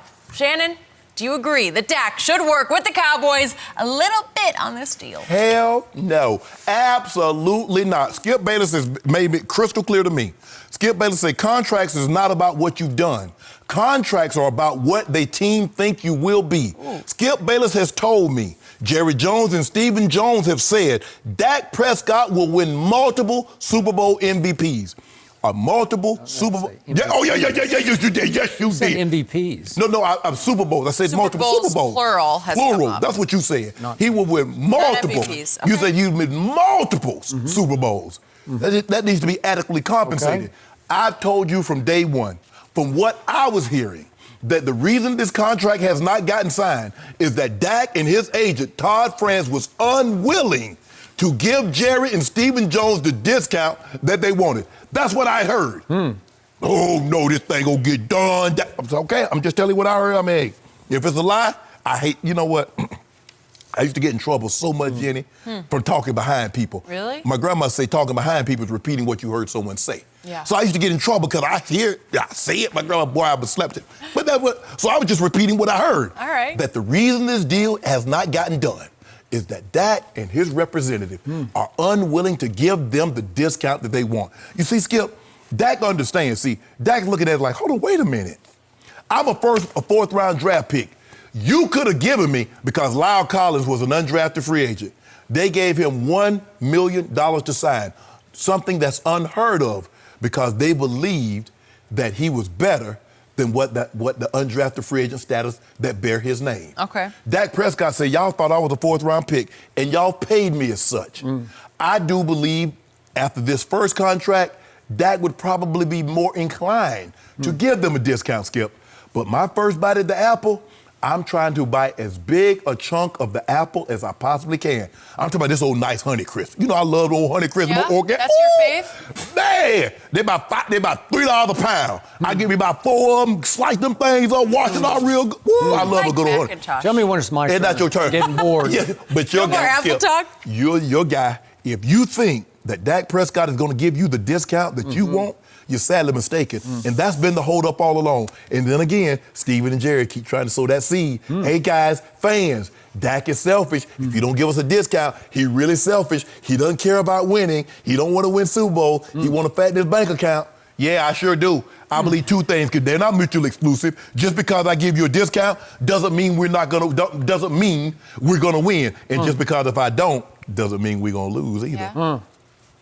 Skip? Man, I am baffled by this because I obviously am not in the Pro Football Hall of Fame, so I don't know football the way this guy knows football. And this guy, on not a weekly basis, on a daily, minute-to-minute basis, tells me that Dak Prescott is way overrated. And I don't think I'm exaggerating that. Way overrated to the point of he's going to be the reason they don't get to a Super Bowl, right? How many times have I heard that from you, Mr. Hall of Famer Shannon Sharpe? It's not my turn to speak. Okay, so I've heard it every day, I've maybe heard it a couple five times a show, at least, however many times we do Dak Prescott.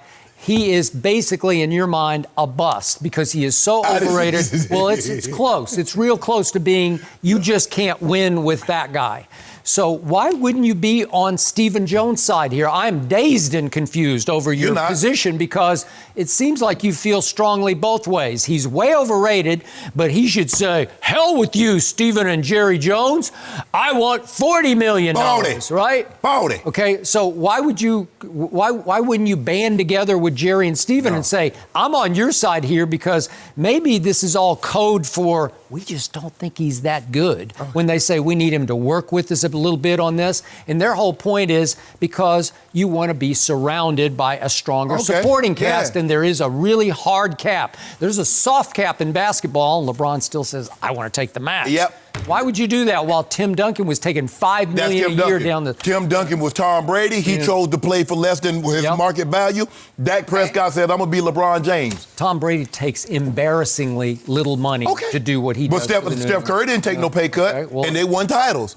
So you can win titles and get max money. Okay, but again, Tom Brady's doing it one way. Tim Duncan did it on LeBron's side another way and beat LeBron in 2014. Steph Curry did it another way and beat LeBron also. So the point is that in the end, I really believe what Steven said is exactly right. We need you to work with us because the only reason we're having a negotiation is to talk Dak into all the reasons why it's good to have a good supporting cast. And he says, we have a young football team and we want to keep it together because we think it's really good. I think it's really good. But that's not it's up to the quarterback to set the tone. No, it's not. What did our man Orlando Scandrick tell us on Friday? Right. Dak Prescott is a natural-born leader. Absolutely. Unlike Carson Wentz, natural-born. He just woke up and he leads his team. Right. He is the face of that franchise. Right. And would you believe that Dak Prescott, in his 3+ years of starting, is 36-19 as the starting quarterback? Yeah. And that's the second-best record over that span to that guy up in Foxborough, who's way ahead of him, but still it's second best. If you don't mind me asking, in those 4 years of starting, where is he in terms of pay? Way low. Okay, then. Okay, then. There you go, Jenny. You know what I'm saying, Jenny? Well, he was a 4th-round draft pick. That's what happened. Yeah. Okay. And so now it's my turn at the apple. If I've been eating scraps, the first chance I get at a decent meal, but I'm pouring it all. You tell me he deserves just a little nibble of the apple because you told me. No. Is he not way overrated, Mr. Sharpe? No, I didn't say he was overrated. Yes, you did. What I said. That's all you ever say. Listen to me. Listen. You crush him. Hold on. Your criticism is extremely harsh. It's even harsher on Dak Prescott than it is on Tom Brady. So why wouldn't you say Stephen Jones is exactly right? Stephen Jones is not right because you tell me that's the most important position, that's the most valuable position, and he's occupied that position for the last 4 years. Yeah, but he's not the right guy for that position. That's what you tell me. Well, clearly I'm wrong because he's 36-14 or 36 and whatever his record is. So his record says... So wait, you're admitting Dak Prescott is that good? Is that the point? Skip, I'm saying...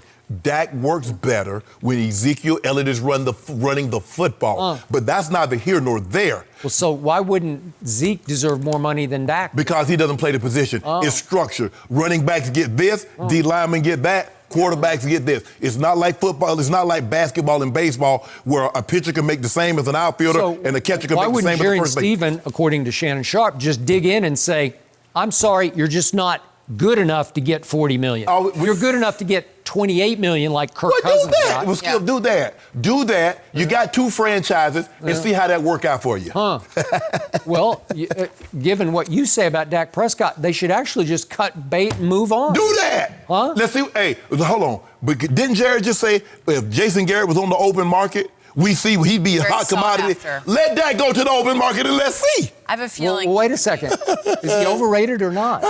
He about to be the highest paid. Really? So, and don't cut him no discounts. Don't cut him no deal, Dak. You got 2 sides of your mouth going just really strongly. Dak needs to be the highest paid quarterback. He needs to get $100 million fully guaranteed. Dak Prescott is overrated, but should be the highest paid. No, don't do this, Skip. You have lost me. This ain't about me. You told me moving forward. No, I'm using your argument. Because, see, Todd France is using your argument. He ain't using mine. He has the highest QBR. He should have won it his rookie year. He's this many. Only Tom Brady has a better starting record over the last 4 years. And moving forward, this guy's going to win multiple Super Bowls. So, you want my bottom line to this? Bottom line is his last line that Jenny read. Ultimately, we will figure this out. That quarterback will take a hometown discount because he is a winner. He is the face and leader of this franchise, and he will take a Brady-esque discount because what do I always tell you? He is a Brady-esque. Jenny, you see what they do? You see what Skip did? And Jerry and Steven? Oh, if you don't take a hometown discount, you're not a winner. You see what they did, Jenny? You see how they paint that picture, Jenny? It's complicated. They're getting the fans involved. I have only one opinion on this as opposed to conflicting opinions. I ain't got no conflicting opinion. Dak Prescott needs to be the highest paid. $100 million fully guaranteed. He needs to make $150 million. 6 QBs, an average salary of at least $30 million. I only bash when it's deserved. Okay, all right. Every day. If he deserves it, he get it. Okay. No mercy. In a game that was really never in question, the Niners rolled the Panthers 51-13. San Francisco had 3 interceptions and 7 sacks, while the offense had 232 yards on the ground and averaged over 6 yards a carry. So, Shannon, could the Niners go 16-0 this season? Look, they put man on the moon, so anything's possible, Jenny. But no, they're not going 16-0. But looking at their schedule, they still have a couple of games against, I think, the 49ers. They got 2 games against the Cardinals. They're at New Orleans, if I'm not mistaken, at Baltimore. So, no, I don't think weeks at Baltimore and at New Orleans. Yeah, Skip, I don't think they'll go 16-0. But How about 15-1? Skip, I was about to say, but 14-2 is not out of the realm of possibility either, though. Skip, they're legit. Their front seven is legit. They can get after the quarterback, and we touched on this a little earlier. Nick Bosa is the real deal. Skip, I know it's early, and his brother is a hell of a... No, it's not too early to say he's the real deal. Skip, so is his brother. Yeah, his brother. But, boy, he can do it all. He can rush the passer. You see the athleticism? Allen tried to throw a pass. He jumped up and caught it. He took off running. Allen tried to catch him. He stopped, put on the brakes, shifted, went back the other direction.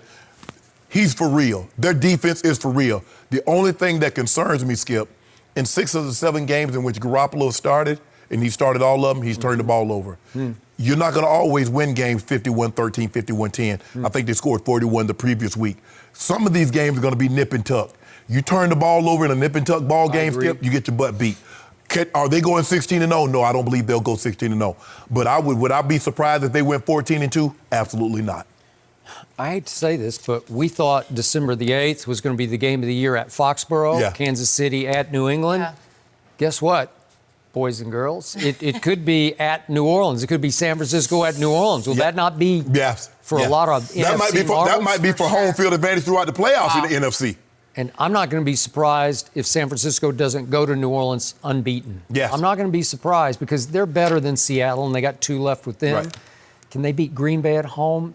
I think they can. Can they win at Baltimore? It wouldn't shock me if they won at Baltimore the way they do it. Yes. Because they run it and they play defense. Ooh, and they really play defense. And they take it away. So they're second in rushing in the NFL, which Kyle Shanahan is good at. He's got a flow going. Yeah. With Breida and Tevin Coleman, and it's like Breida got boom, hurt, boom. and Coleman stepped right in and didn't miss a beat. Well, here they go. And then the defense just gets better and better. So I had the 2 games on yesterday. I had Cleveland at New England on one TV on the bottom, and on another TV on the top, I kept trying to watch San Francisco and Carolina. Right. And every time I looked up, the 49ers were like little kids jumping up and down because they'd taken it away again. And I saw a sequence featuring Richard Sherman in which, if we could see this, he had 1 interception in his hands, and it was going to be a little bit of a difficult catch, and he couldn't hang on. Oh, my God, I had it. And right away,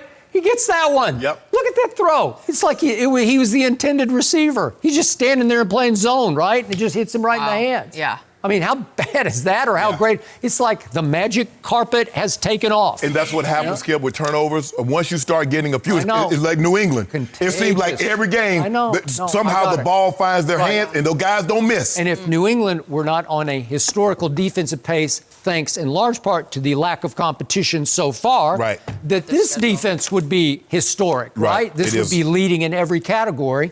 And yet, what is the X factor, as you point out? The quarterback. Yep.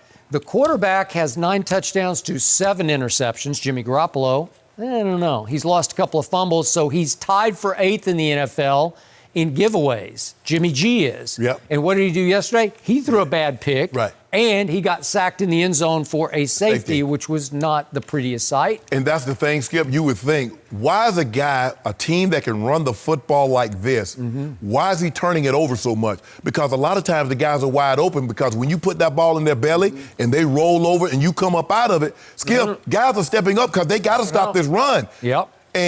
And that's the thing that concerns me about this football team, is his ability, his inability to protect the football, be it interception or fumble. And that's not a good thing, because that'll get you beat. And that'll be so disheartening, a team that's this talented and the way they play defensively, to have your quarterback make one fatal mistake, because this is not like baseball. You're going back, Skip. The road team won 2 games, the road team won 3 games, now you're going back. 1 game, you're going home. Gone home. Which brings me to my potential postseason scenario. Let's just do the hypothetical. Let's say they win all 16. Right. And they get 2 weeks off for a home playoff game. Right. Okay. And let's say somebody, just pick a team, Green Bay. Right. I don't know. Green Bay, Dallas, whoever it is, goes in there, and because Jimmy G throws 3 picks, they lose.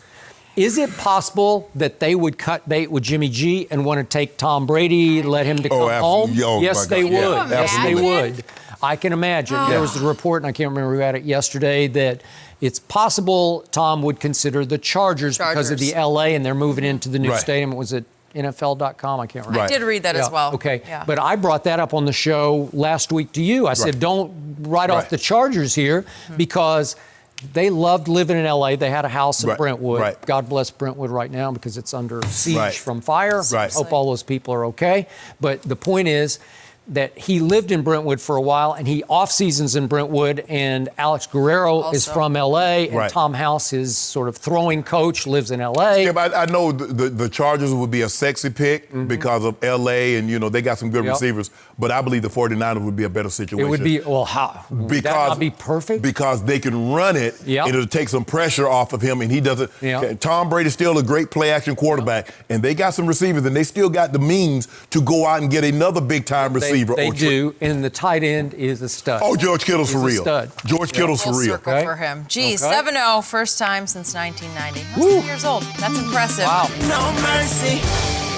Well, guys, there was good news and bad news in Houston yesterday. J.J. Watt suffered a torn pec and is out for the rest of the season. But on a positive note, Deshaun Watson, he dazzled in their 27-24 win against the Raiders. In his most impressive play, Deshaun was spun around and kicked in the face, but he avoided the sack to still make the touchdown throw. John Gruden said that playing against Deshaun is, quote, like going against Michael Jordan. Figured you'd notice that one, Skip. But Shannon, how far can Deshaun take the Texans? Well, Skip, I believe he can get them into the playoffs and maybe win a game or two, but I don't think their defense is good enough, and that's what we've seen before. Skip, remember last year, Indy went into their building and dominated them, and that seems to be the case. Deshaun Watson, in the games that he's lost, Skip, has basically been within one score. That just lets you know just how talented he is. You're never out of a ball game. He's been doing this his whole life. I remember him in high school. He went to Gainesville High School, which is in east of Atlanta, close to Athens. Skip, the dude is unbelievable. You saw him do it in college. You was like, okay, he did it in high school. Can he do it in college? Yeah, you saw it at Clemson. Okay, yeah, he did it at Clemson. Can he do it in the NFL? Yeah. Whatever you see him do in high school and college, he's doing it right now in the NFL.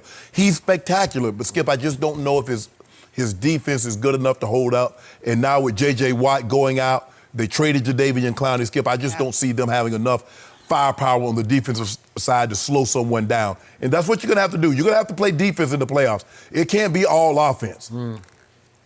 J.J. Watt isn't nearly as valuable as this quarterback. No. This quarterback is special.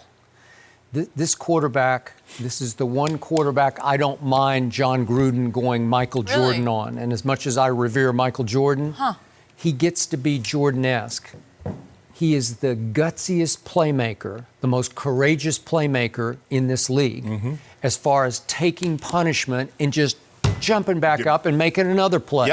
He carries this football team. They're 5-3, and they have a pretty rough closing schedule, but I'll bet you he'll get them to the playoffs, even without Jadeveon and JJ. Just watch. And again, as much as I love me some Baker Mayfield, I said it when Cleveland passed on Deshaun Watson. That was a mistake. Deshaun's a little better, if not a lot better, than Baker. And a bunch of teams, because remember, he went all the way down at 12th. Chicago. How about Trubisky? How about it? He was asked about it. But again, Cleveland took Myles Garrett. I'm sorry, as much as I respect Myles Garrett, give me Deshaun Watson leading that football team. More times than not, Skip, I heard a guy that tell me, say, when it comes down to it, you can be an all-time great defensive player and a possibly great offensive player. You take the guy that's going to produce points.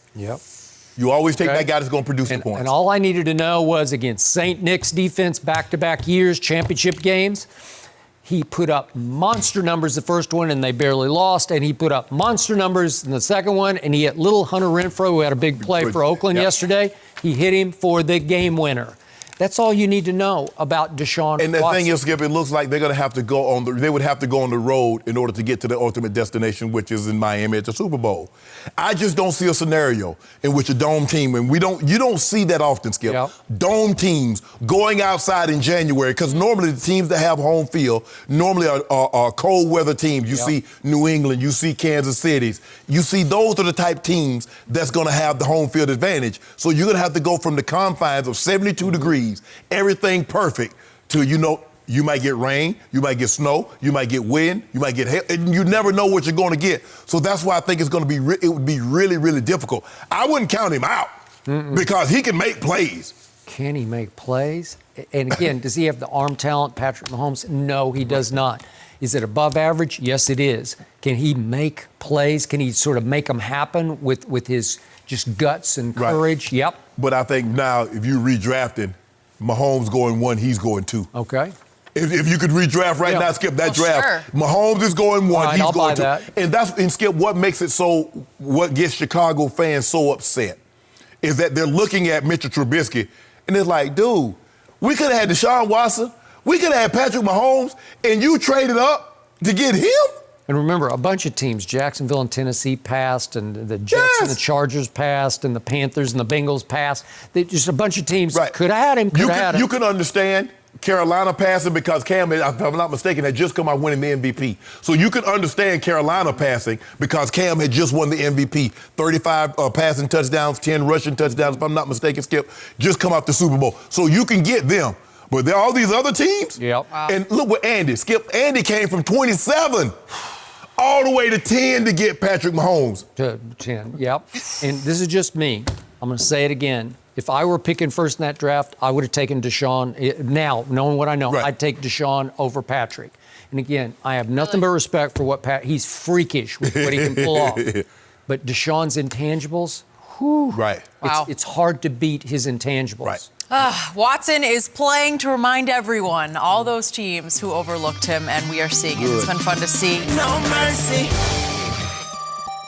Tiger Woods is in the record books again. Just 2 months after having surgery on his knee, Woods won his 82nd PGA tournament, and he ties Sam Snead for the most wins in tour history. Tiger led the field with 28 birdies and won by 3 shots. So, Skip, how surprising is it that Tiger won this tournament? I had the privilege of watching those last 7 holes yesterday, and it was even more stunning than Tiger winning the Masters last year. At least he had won the Tour Championship to end 2018, so you sort of saw the Masters coming. Wow. He had off-season knee surgery. This was his first tournament. It took 5 long days because it was rain-plagued and required a Monday finish. And trust me on this, because I've watched Tiger closely. I have never seen him drive the ball more consistently under pressure than he did all 5 days of this tournament. Way to go. Well, Skip, for me, I'm not surprised that he won because I believe that he could always win tournaments. I'm surprised that he won the Slam because winning tournament golf and Slam golf are something entirely different. You hear all the golfers say that. And considering how he got off in this one, Skip, he bogeyed the first 3 holes, and then all of a sudden he lost his mind with birdies, and then he never looked back. Once he got the lead, Skip, I mean, what he's doing now after all that he's gone through, some of it, some inflicted, with all the injuries, the back, the knee, the Achilles, for him to continuously find ways to reinvent himself and win, you have to be impressed with what he's doing. And as he said yesterday after the tournament win, he said, I have to do it with my mind because I can't even remotely hit the ball as far as I used to. Right. So it's not physical anymore. It's just mental. He's doing it with his intangibles. And it just goes to show you where he's shifted, Skip. 10 years ago, Tiger Woods wouldn't even thought about playing in this tournament.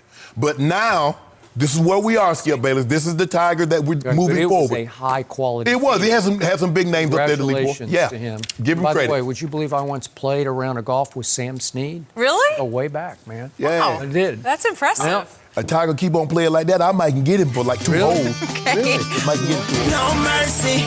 Thanks for listening to the Undisputed Podcast. I'm Jenny Taft. Join us again at the same time tomorrow morning, 9:30 Eastern. We'll see you then.